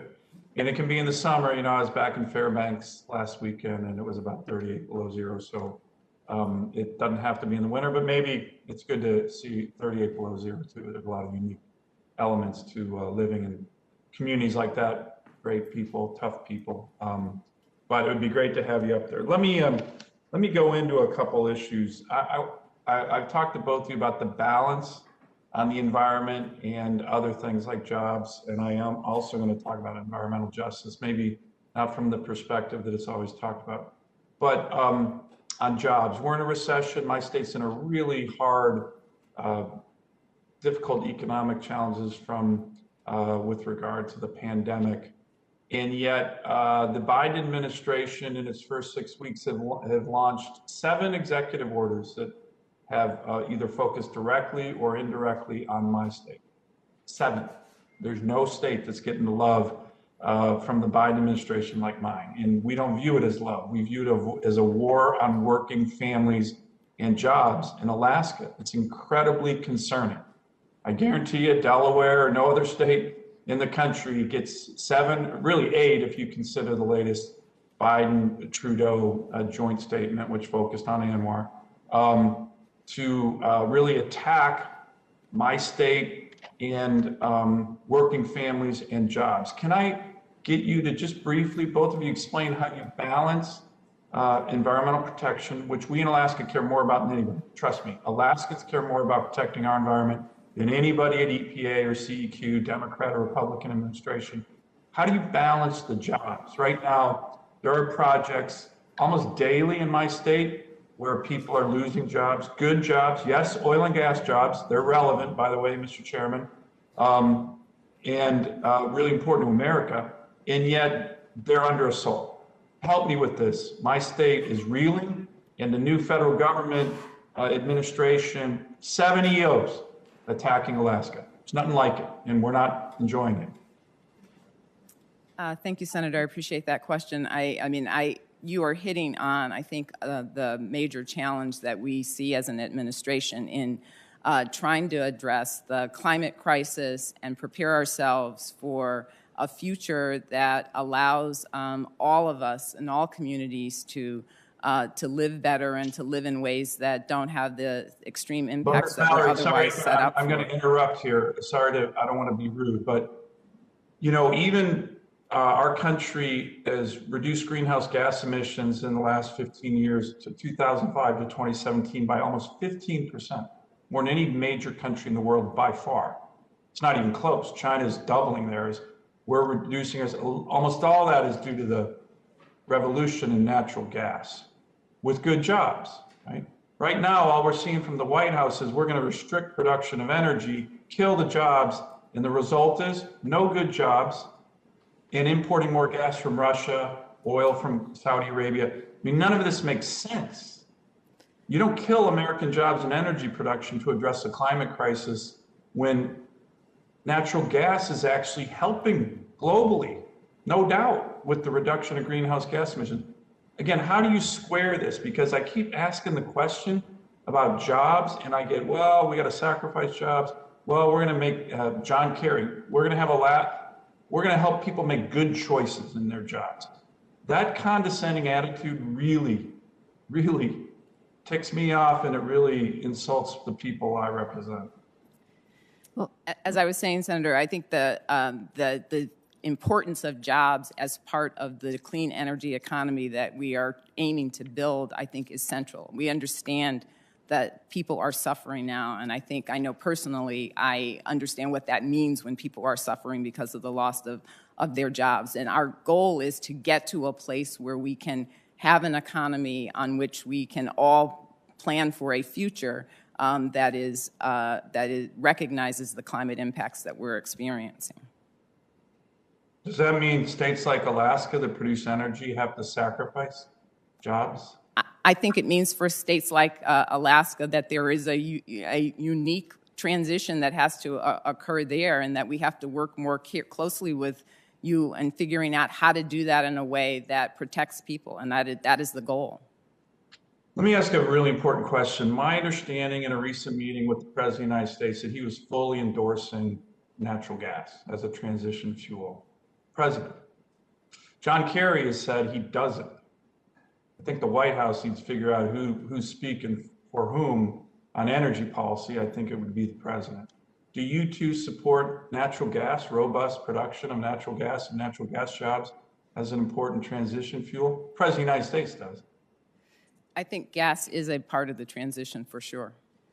Senator, I would agree, and I think the president has made clear that we need a wide variety of fuel sources to move us forward towards a cleaner energy. And the point is getting carbon out of the air, Senator, regardless of the fuel source. Getting carbon out of the air, that's what's fueling climate change. Let me ask, I'm going to show you this map. I think I've shown it to both of you. If you haven't, and hopefully you can see it. Can you guys see this map? Yes. Yes. Sorry. Okay. So this is an AMA study, and Mr. Chairman, I'm having a hard time seeing my time, so I know I'm probably almost up here, but you can cut me off whenever you need to. That's an American Medical Association study from 1980 to 2014. It shows where Americans increase their life expectancy. The blue and the purple are the dramatic increases. There's a couple of places in America, unfortunately, yellow, red, where the life expectancy of Americans decreased. My state had the biggest increase by far of anybody, up to 13 years. There's no better policy prescription than are your constituents living longer because of policies. There's a lot of talk about environmental justice. These are mostly Alaska Native communities where the increase in life expectancy was huge, 10 years or more in some communities. The reason there was such an increase in life expectancy is because there was significant resource development opportunities where these communities now have running water in gymnasiums, in clinics, most things that Americans take for granted. This happened because resource development happened, oil and gas, mining. And my constituents are very nervous, not about jobs, but literally about whether they're going to live longer if you have an administration that's going to target these kind of job opportunities and income. So this is environmental justice in a huge way. Are the people you're representing, primarily minority communities, living longer? The answer is yes, because of responsible resource development. What we're scared about right now is that with these targeting EOs against Alaska, that this trend might be reversed. Can you talk to me about Senator Sullivan, and environmental Senator Sullivan, justice? you're about almost 3 minutes over your time. Oh, And okay. could Sorry, Mr. Chairman, I'll submit this for the record. if you could do that, that'd be great. Senator Ernst, I don't believe you've had an opportunity to ask a question. Let me see if Senator Whitehouse is out there. Sheldon, are you on WebEx with us? Senator Whitehouse, can you hear me? Yes, I am. All right. Would you like to? Here I come on video as well. Oh, that's great. Great.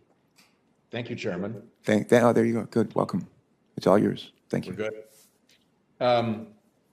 First of all, congratulations to both of you. I look forward to working with you to solve the urgent climate crisis that faces Rhode Island and the rest of the planet. As you know, under present projections, if we don't get our arms around this, we're going to have to redraw the map of Rhode Island because our coastline is going to change dramatically, and we're going to lose enormous amounts of coastal property and coastal livelihoods to all of this. And it's a big enough deal that even Freddie Mac is warning about coastal property value crash that cascades through the rest of the economy, a little bit like the 2008 mortgage meltdown. So this to coastal states like mine is deadly serious. And I wanted to ask first, Ms. Mallory, the social cost of carbon has just been revived by the Biden administration, which I'm very happy about. I think CEQ is probably going to oversee updating the number. We went back to the last established number, which I'm glad we did. But we also need to make sure that the number is the most accurate number. And we also need to make sure that the social cost of carbon figures into as many administrative decisions and calculations as possible. Could you comment on where you intend to go at CEQ with social cost of carbon? Sure, Senator. Thank you for that question. As you know, since I am outside of the administration at this point, I haven't been engaged in any of the conversations about the social cost of carbon or the action that the administration took last week. Under the executive order that was issued several weeks ago, it identifies CEQ as a participant on the work group for the social cost of carbon, but the leads are in other organizations, OMB, and I think the Council on Economic Advisor. But we fully expect to participate in the work group as we look at the issues, and among the issues that were laid out last week and what the White House released was an indication that part of the analysis will consider what types of action should be where social cost of carbon should be used. And so I think the question that you're raising about the scope of the social cost of carbon is one that it will be front and center in the work group activities that will go forward in the year. And I do expect CEQ to be a part of that. And let's talk about oceans and coasts for a minute as well. The impact of climate change is obviously very strong in oceans. The chemistry is changing, they're acidifying, they're warming. It's multi-Hiroshima atom bomb equivalents of heat energy being added per second to the oceans, sea levels resultingly rising, fish populations moving around. As a Rhode Island fisherman said to me, things are getting weird out there, Sheldon. This is not my father's ocean. And regrettably, I think we pay very little attention to that, even in the environmental community, because we are terrestrial beings. But the dangers in the oceans, if currents shift or if we lose massive fisheries or can no longer support coral reefs, are going to be immense. And I hope I'll have your commitment to look hard at these oceans and coasts questions, to take a particular look at the flood insurance program along coasts. NFIP is up for renewal this year. And at the moment, we've just been kicking the ball down the road, paying no attention to real reform of it. And we also have, and here Dan Sullivan and I have done a lot of good work together, we also have a critical ocean plastics problem that the US can play a big role in fixing. We're headed for a world with more plastic in the oceans than living fish in the oceans. And that's not something that I think we should leave to our grandchildren. So could you comment on the role of oceans at CEQ? Yes, absolutely, Senator. Oceans have been, at least in my knowledge of CEQ, has been a part of the agenda for some time, and we fully expect it to be a part of the agenda this time, if I'm confirmed. Oceans is an area that we have partnered with the OSTP, the Office of Science and Technology Policy, around those issues, in particular because of all of the changes that you were describing in your opening, in terms of figuring out like what is the path forward. So I fully expect to participate in that process. Chairman, do I have any time left on the clock? I don't have the clock visible on the... Yeah, you're just a few seconds over. If you have a really short question, go ahead. If not, okay. You're over. Ms. McCabe, methane. How much do we know about methane leakage? How much do we need to know? And what are you going to do? Thanks, Senator. This is an issue where there's been continuing research on understanding the levels of methane, where it's coming from, and what we can do to reduce it. Methane is a very powerful climate-forcing pollutant. So I look forward, if confirmed, to working with the scientists at EPA and everywhere to understand this issue just as well as we can. If we don't know what's out there, it's very hard to have sound policy around it. Yeah, thanks, Chairman. I just point out that if you don't know what your methane load is, your methane leakage load, it's hard to assess how good natural gas is as a climate alternative. Thanks very much. Senator Whitehouse, thanks very much for joining us. And Senator Ernst, you're next. Welcome. Yeah, thank you, Mr. Thanks for Chair. joining I appreciate it. Ladies, thank you so much for being here today. I really do appreciate the opportunity to sit down with you face to face and ask a few questions. For both of you, please, in a February interview, White House National Climate Advisor Gina McCarthy had stated, quote, "We have to get the middle of the country understanding and active on climate. We have to show them what resilience looks like." Would you both agree with this statement, and why or why not? Well, since I come from the middle of the country, maybe I could go first. Yeah, and I work at an organization set up by Indiana University called the Environmental Resilience Institute. Folks in the Midwest are very aware of what's going on in their environment and very eager to work across their states to come up with approaches that will allow them to be more resilient in the face of environmental challenges. And Ms. Mallory? And yes, Senator, I don't know the context of that statement, but what I do know is that we see the impacts that are affecting different areas of the country very differently, and I think it's important for us to understand what those differences are and what the tools are that are available for us to address it. So I think it's an important part of understanding the climate impacts that we're experiencing if we're going to figure out ways to address them. Mm-hmm. And certainly, I would agree, and thank you, Ms. McCabe, as well, because I know that we had such a great discussion about solutions from the land and so forth. I just want to emphasize that what the climate advisor is stating when she addresses the middle of the country, I would want to point out to her, and I hope in your capacity, if confirmed, you would be able to communicate that we are concerned about resilience in the Midwest and across the middle of the country. Right now in Iowa, wind energy provides 40% or better of our electric, more than any other state. And we didn't have to have any big mandates coming from the federal government to do that. It is something that we are driven to do in the Midwest. There weren't any job-killing mandates, no additional taxes, no fees. It was all very incentive-driven by the people in Iowa and the companies that supported those programs. The latest data from a Harvard study also shows that first-generation ethanol, Iowa's the #1 producer of ethanol, reduces emissions by 46%. And biodiesel produced from soy is 66 to 72% less carbon intensive than petroleum diesel and biodiesel from other types of feedstocks. So, this was an affront. Many of us across the middle America have taken this as just another example from Ms. McCarthy as a we know best attitude that's pretty common amongst our coastal elite counterparts.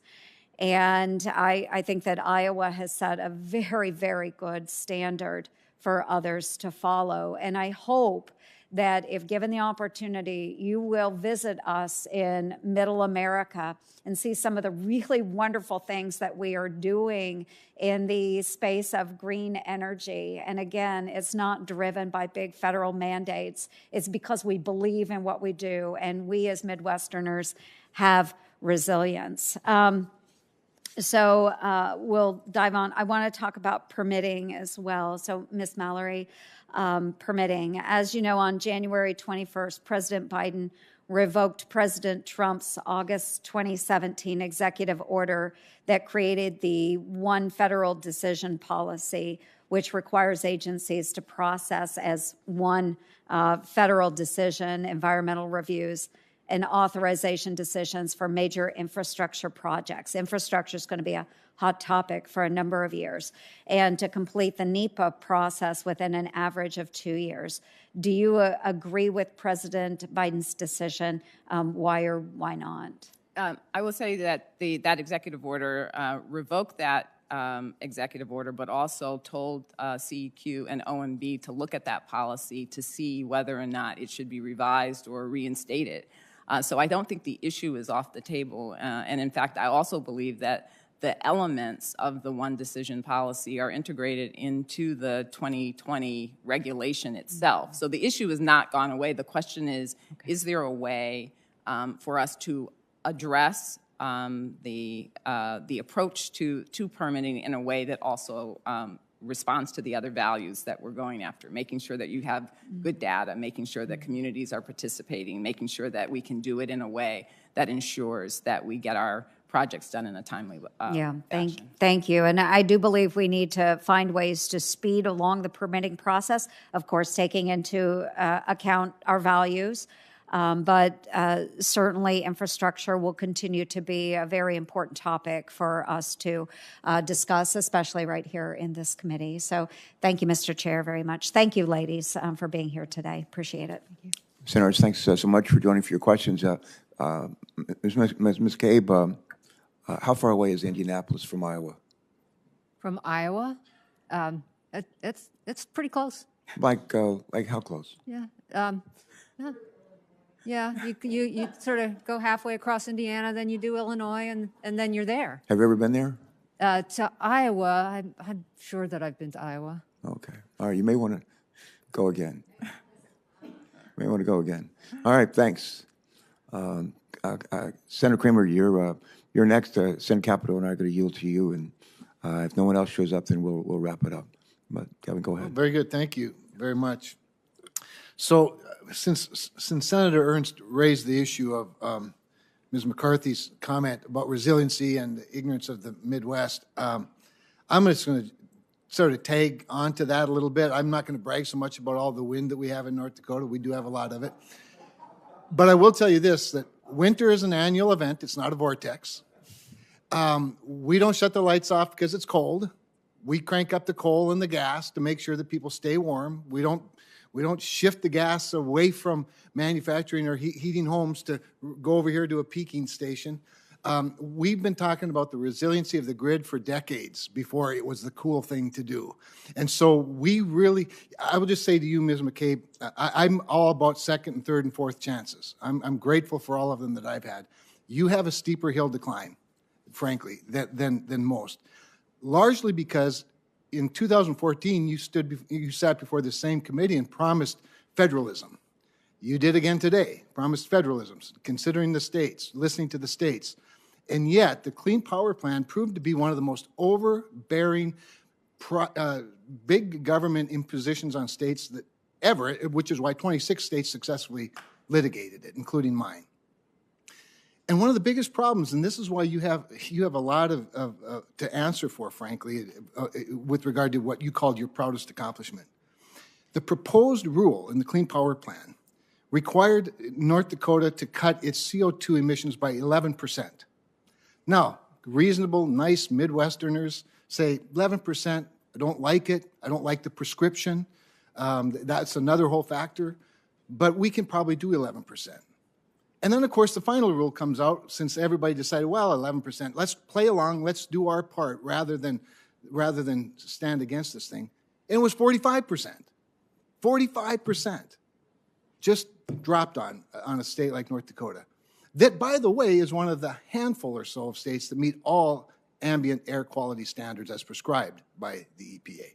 We're very proud of that. We love our air. We love our land. We rely on all of that. And so and I've been pushing Mr. Regan really hard on this. I voted for him out of this committee with an understanding that he's going to keep an open mind, that he's going to talk to the people of North Dakota, that he's going to be sincere about it, and he seems to be. Your history with us makes it a lot more difficult. So that lack of transparency and stakeholder interaction, particularly with Middle America, is a tough one for us to get over. And for me to vote for you, I'd have to explain myself pretty clearly to North Dakotans. So I'm going to give you the moment for a couple of minutes to tell North Dakotans why we ought to give you another chance at this. Well, Senator, I really thank you for being so candid with me, and I'm sorry we didn't have a chance to chat before the hearing. I hope we'll have a chance to chat afterwards. I'd love to do that. So I understand your position and what you're saying. I have to tell you that when I was working at EPA before, I was absolutely sincere in my commitment to involve everybody, and I know that there are many who disagreed with the outcome of that rule. But in terms of listening to people and hearing people and taking everybody's perspective into account, we certainly did that in the lengthy process that we went through on the Clean Power Plan. The final rule, as I said a minute ago, the rule was about carbon emissions, and my state is also a state with a lot of fossil energy, and it had a large reduction expectation as well. But what we tried to do in that rule was build a very flexible approach, and we talked for hours and hours with state officials about how to do this in a way to provide flexibility so that the goal of the rule, which was to reduce carbon emissions, could be done in the most flexible way, giving states as many options as possible to work together, to work internally, to work with other states all across the country to make that happen. And I think we've had success in this country with programs like the Acid Rain program in allowing flexible approaches to do these things affordably. Well, I would submit to you that you've had success in lots of areas: NOx, SOx, mercury, particulate matter, because you worked with states and stakeholders and the innovators that actually do, the production of the energy met those. But when you pull a bait and switch from 11% to 45%, it's hard to, or you go, outside the fence line, or whether you stay inside the fence line. These are important matters, as you know, and it's why the litigation was successful. I appreciate your answer. Don't worry, I'll always be candid. But I'll always do it with a smile. I appreciate you thinking. I yield my time. When he stops smiling, we have a problem. All right, I think next up is joining us by WebEx is Senator Lummis. Is that correct? I think that is. Senator Lummis, are you there? Thank you so much, Mr. Chairman. And I'm bouncing between hearings, so I'm going to be quick. First of all, I really want to thank both Ms. McCabe and Ms. Mallory for spending time with me before the hearing. We're dealing with some of the same tough problems that the senator from North Dakota just mentioned. I would tell you, with regard to refineries specifically, I live right next door in Cheyenne, Wyoming, to the Holly Frontier refinery, which, just because of the small refiners exemption and the inability to get that exemption, we lost 200 jobs because that oil refinery is being converted into a soybean refinery. The 260 jobs that were there are now 60 jobs, and those people were moved elsewhere in the country. So it was a tremendous blow to us. And these things are happening as a consequence, a direct consequence, a singular consequence of federal regulation. So my question for Ms. McCabe is, in the wake of these refinery closures and downsizes and the resulting increases in imported fuels, how will you ensure that EPA policy doesn't weaken energy security by increasing dependence on imported fuels? Well, thank you, Senator. Certainly, energy security, energy independence, and affordable energy are critical priorities for this country and for this administration. And so if I'm confirmed, and to the extent that my duties involve me in these kinds of questions, I will have that very, very much in mind. The jobs issues for our states, as you've heard from Senator Sullivan and Senator Kramer and others, it's hugely consequential. You can say, in theory, that jobs will not be lost, or people will be retrained, or energy that is non-emitting will replace the jobs of emitters, but in fact, it just doesn't happen that way. It's important that we protect jobs at the same time that we are protecting the environment and making environmental improvements. And we want that. As Senator Sullivan says, nobody cares more about the environment in their state than the people who live there. And that's true in Wyoming too, and we're very proud of our environmental record. But we're very concerned about approaches that set targets that just cost jobs and don't improve the environment. I want to work with you on these issues. Believe me, I do. It matters so much to our state. So thank you for your time. Thank you for your willingness to step up. And Mr. Chairman, thank you for the time today as well. I yield back. Senator Lemus, thanks so much. You bet. I think Senator Kelly may be out there somewhere. Senator Kelly, can you hear us? Yes, Mr. Chairman, and thanks for holding this important hearing.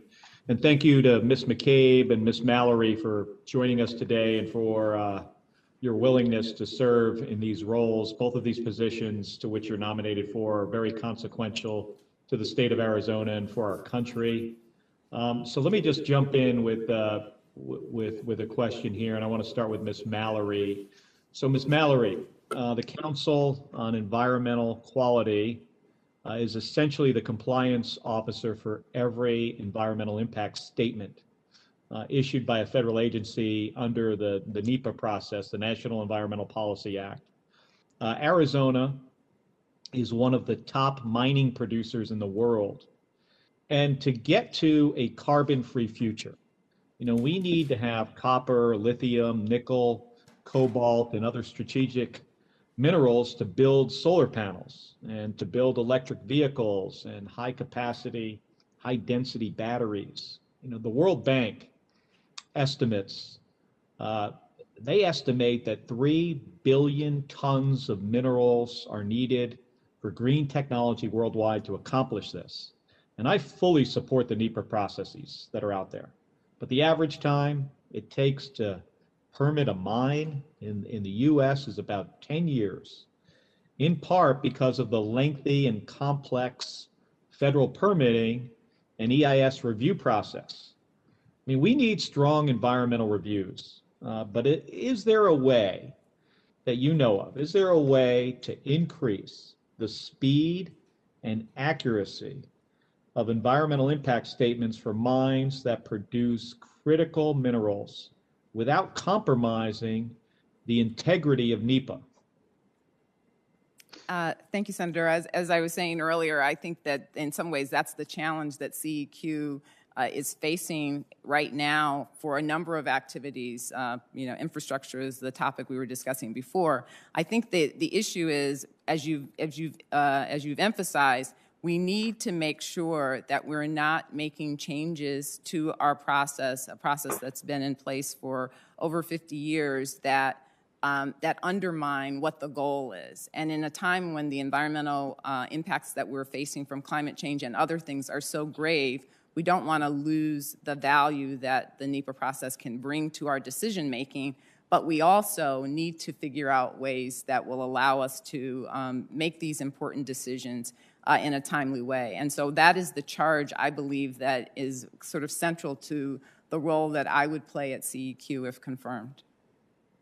Well, thank you. And let me, I think I have a couple more minutes. So let me address the next question to Ms. McCabe here. And, Luke Air Force Base last week, it's in the West Valley of Phoenix, announced recently that recent tests of their drinking water near the base tested positive for high levels of dissolved PFAS, PFOA and PFOS in excess of the EPA's lifetime health advisory for drinking water. And that's prompted the Air Force and the Arizona Department of Environmental Quality to urge more than 1,600 homes, 1,600 of them, and neighboring businesses to avoid drinking tap water.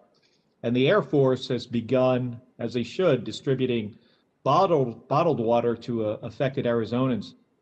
PFAS contamination is not just an issue in the West Valley. To date, more than a dozen water systems across Arizona have found high levels of harmful PFAS chemicals.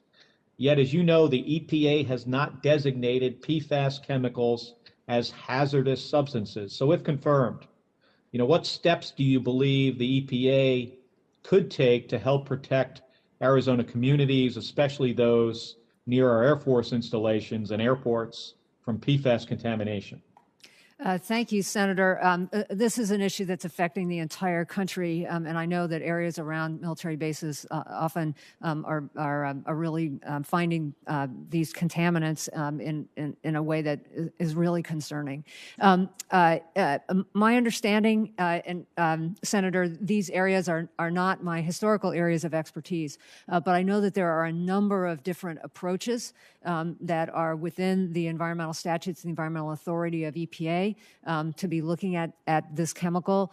Steps are already being taken by this administration to move forward on those. And if I'm confirmed, and if Secretary Regan asks me to help work on these issues, I certainly will be working with your office, other members of Congress, and all stakeholders to move these issues forward in appropriate legal mechanisms to bring protection to the drinking water of this country. Well, thank you for that, and I look forward to working with you as well, Ms. McCabe. And Mr. Chairman, apologies for taking a little extra time here. No apology necessary. Thank you, Senator, also known as Captain Kelly. As it turns out, Senator Kelly, our ranking member and yours truly have a keen interest in PFAS, groundwater pollution, and both in West Virginia and in Delaware. There, I'm told, about 300 communities across the country where this is a real problem for families and all, and we're anxious to get going. All right, Senator Wicker was here. Here he is. Senator Wicker is here. Still here, Mr. Chairman. I would note Senator Kelly is a junior, brand new senator. Otherwise, he would not have felt he should apologize for taking an extra 25 seconds. That's probably the first and only time we'll hear that apology. And I think he made a great point. There are minerals in his state of Arizona and all over the United States that are vital to manufacturing clean technology, and yet they've got to be mined. And somehow the mining regulations need to be loosened up a little so that these essential minerals can be utilized to make the environment better. Good point there from Senator Kelly. Let me ask you this, Ms. Mallory. Do you agree that wood is a cost-effective, energy-efficient, and sustainable solution for building construction? Senator, I feel like there's a technical aspect to that question that I'm not sure I understand. I believe that wood is an important ingredient. I don't know whether I would go so far as to say it's cost-effective and whatever the last words were. Okay, well, that's a bit telling right there. Let me just say that as compared, I believe that it is, and I believe most Americans do. Also, as compared to other building materials, wood products are derived from a renewable resource and are responsible for less air pollution and less water pollution. And that brings me to an act by the EPA back in 2015, where they issued interim recommendations for federal procurement of wood products based on the Council of Environmental Quality implementing instructions. The recommendations, which happily have been overturned, would have resulted in potential exclusion of wood products from over 95% of U.S. timberlands, including more than 80 million acres of certified U.S. forest in federal procurement projects. We were able in the 2018 Farm Bill to include a provision which prohibits procuring agencies from establishing regulations against procurement of such excellent sources of construction as bio-based products. Let me just ask you, are you aware that there are a lot of alliances, wood-growing entities around the country who are concerned that the new administration could work around this solution in the Farm Bill and implement regulations similar to the one we had in 2015, which basically disadvantaged forest resources in almost all of the 50 states. Senator, I'm not really aware of the alliance that you're speaking of, but I'd be happy to learn more if confirmed. Okay. I understand that biomass and bio ingredients are an issue that is getting and should get more attention in terms of figuring out what our climate solutions are. And I'm happy to be part of. Good. Well, I appreciate that assurance. And let me just say that the resistance to what was attempted in 2015 was bipartisan, and it covered almost every geographical area of the United States, from the Southeast where I live up to New England and other areas. Briefly, Ms. McCabe,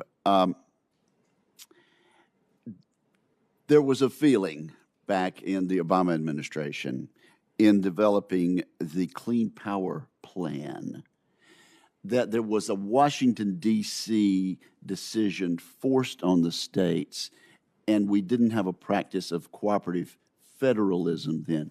Do you agree that by working with state environmental agencies, we can oftentimes result in the same efficiencies and the same clean result by listening to local and state regulators at the same time? Oh, Senator, I totally agree that EPA has to do its work in partnership and cooperation with state and local agencies. Well, thank you very much. And Mr. Chairman, I am delighted to yield back 20 full seconds. It's a record. All right, I thank Roger. Great of you to come. Thanks for those questions. I have some follow-up questions of my own on a Clean Power Plan, but we'll save that to the end. Senator Capito, please. Thank you, and thank you both. And I think we're closing in on it here. I wanted to get this question on the record to you, Ms. Mallory, because it's an issue that's important to all of us. Certainly, the deployment of broadband in this country is woefully behind. In this pandemic, we see how much that's affecting students, healthcare, ability to telecommute, and all kinds of things.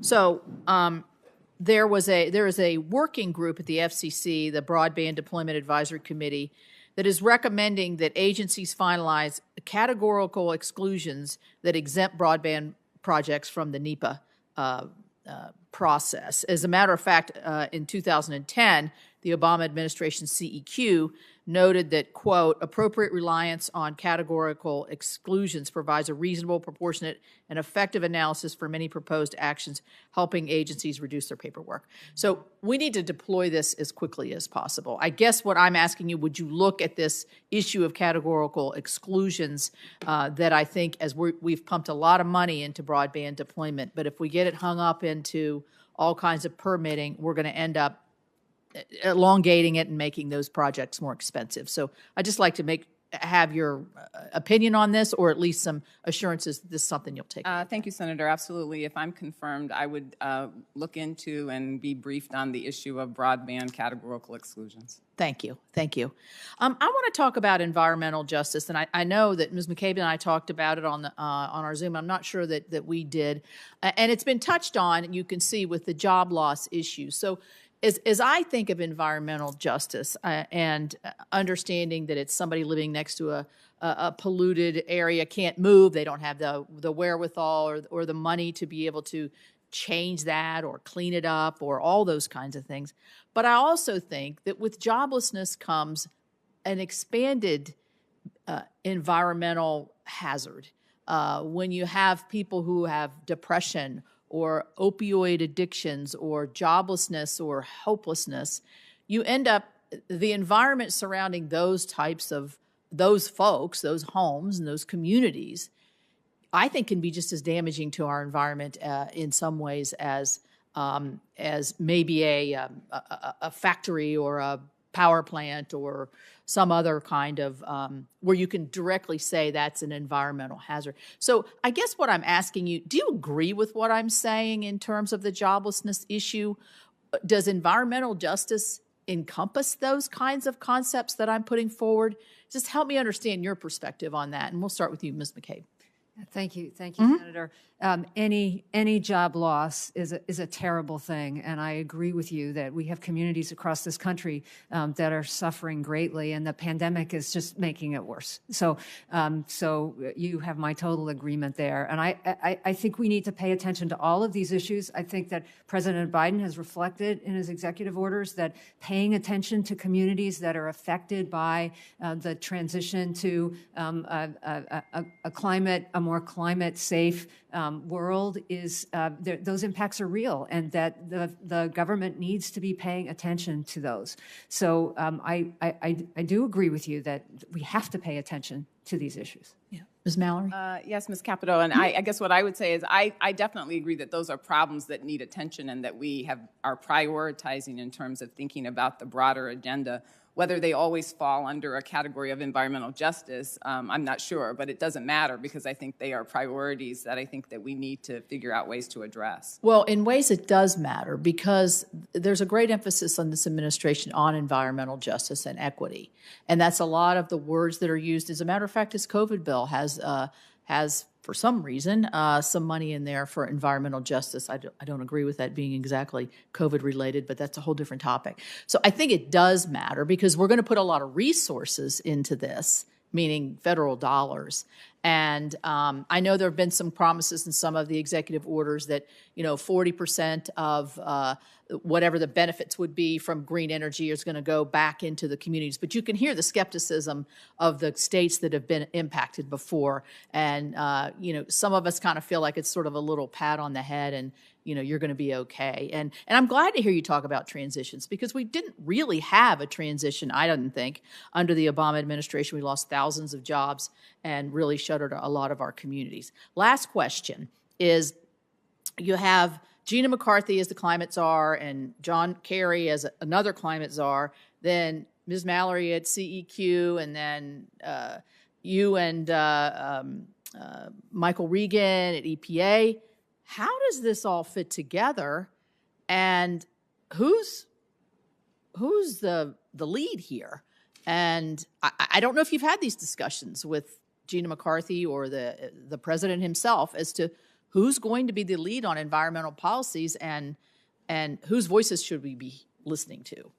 So, or is it going to be one coordinated voice? But who's going to be the one who's going to be the spokesperson, I guess, is my question. I asked Michael Regan the same thing. So if you have a quick response, or I could add that to a written question. Ms. Mallory, I was just going to say, the way that I see the issue is that there is a coordination activity that's occurring around climate change that the new White House positions are helping to orchestrate, with every agency and every other part of the administration kind of bringing to bear the expertise that their organizations offer. So CEQ will be working around these issues in partnership with Gina and others in the White House that are designed to actually have us all end up with the president's agenda being met. Ms. McCabe? Well, I haven't had any conversations with Gina or anybody else other than Secretary Regan, and he made clear to you that he will be making the decisions at EPA accountable to the president and carrying out EPA's responsibilities, and that will be my experience as well, if confirmed. Yeah, I think that's what we'd like to see. I mean, certainly from my perspective, because I think the more transparency that we have, more accountability, we can ask the right questions and you can give us the right information for us to be able to react. Thank you both for being here today. Thank you. Senator Capito, thanks so much. I have a couple of UC requests and I have a couple of questions, and then we'll close it out. Unanimous consent request. I'd like to ask unanimous consent to submit for the record a fact sheet from EPA on the Clean Power Plan that states that the agency received 4.3 million public comments before finalizing the rule. Is that correct? It was 4+ million. Yes, sir. Yeah. Did you respond to any of those? We responded to every substantive comment, Senator. That's a lot. Okay. Thank you. The second unanimous consent request would be to submit for the record a variety of other materials that include news articles, letters from stakeholders, reports, and other materials that relate to today's nominations hearing. Is there objection? Hearing none, so ordered. I want to come back to the Clean Power Plan, but before I do that, I love to tell the story of Willie Sutton. Willie Sutton, who was a famous bank robber back, I think, in the Great Depression. And he robbed a lot of banks, finally got caught and dragged before a judge and a court. And the judge said to him, Mr. Sutton, why do you rob so many banks? And he says, that's where the money is. And when you look at EPA and the last like two of them administrations ago, and the current administration, when we know we have too much carbon in the air, and we have a pretty good idea where it's coming from. And my understanding is that mobile sources are producing about 28% of the carbon dioxide. I'm told that our power plants, the power sector, would be maybe number 2 in the pecking order. And what would be number 3?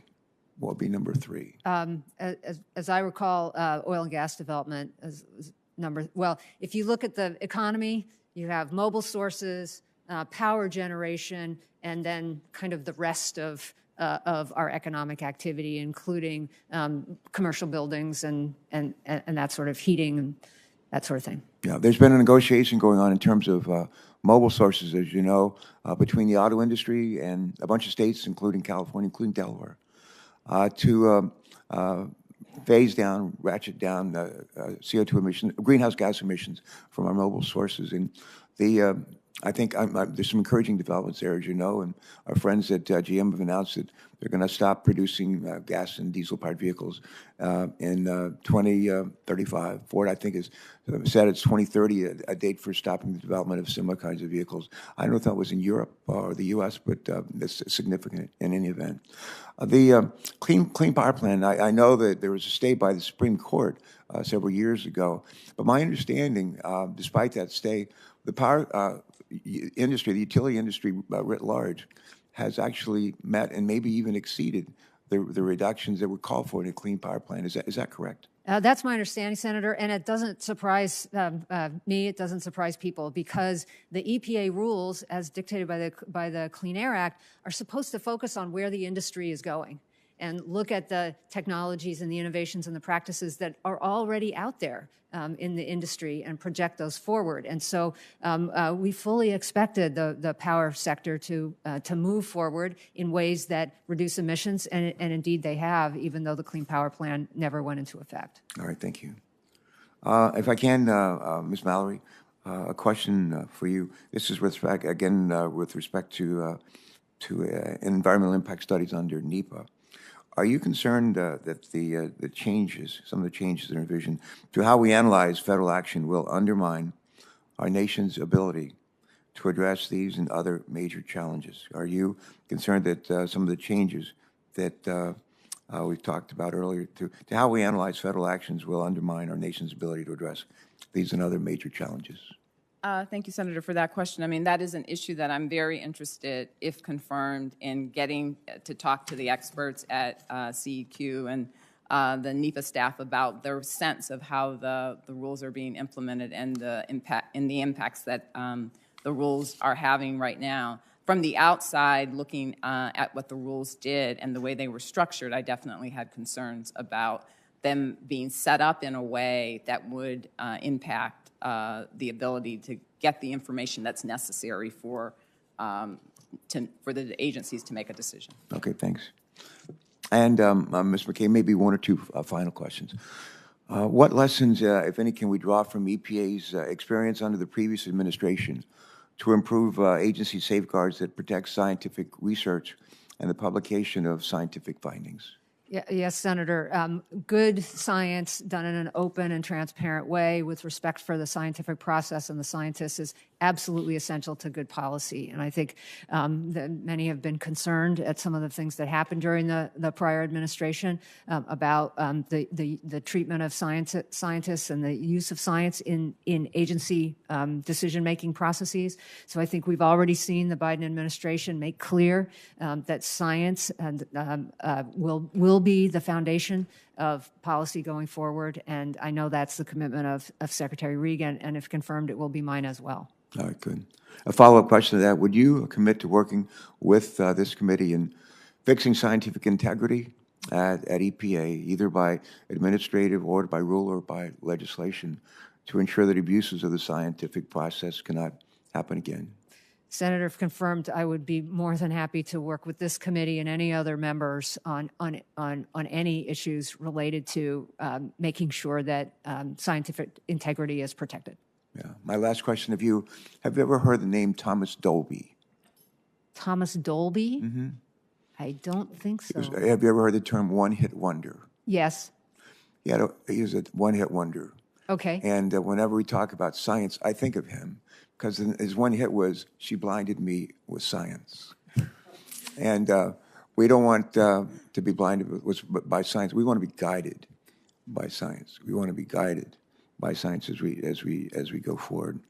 If there are no any more questions, anybody out there in the webland want to ask a question? No? All right. Let me just say a real thanks to our witnesses today for joining us. Thank you for your life's work in the past, for your willingness to sign on for another tour, and we'll see how things go forward. And I wish you luck. We hope personally that we're able to move your nominations and to work with our Republican colleagues in that regard. I want to say, if there are no more questions, I have one more unanimous consent request, Senator Capito, that senators are able to submit materials for the hearing record, which will remain open for 2 weeks until the close of business on Wednesday, March 17th. Senators may submit follow-up written records for written questions. Pardon?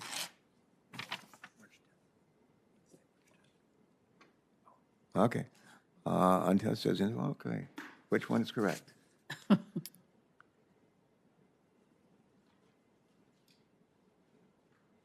one is correct. Good. Thank you.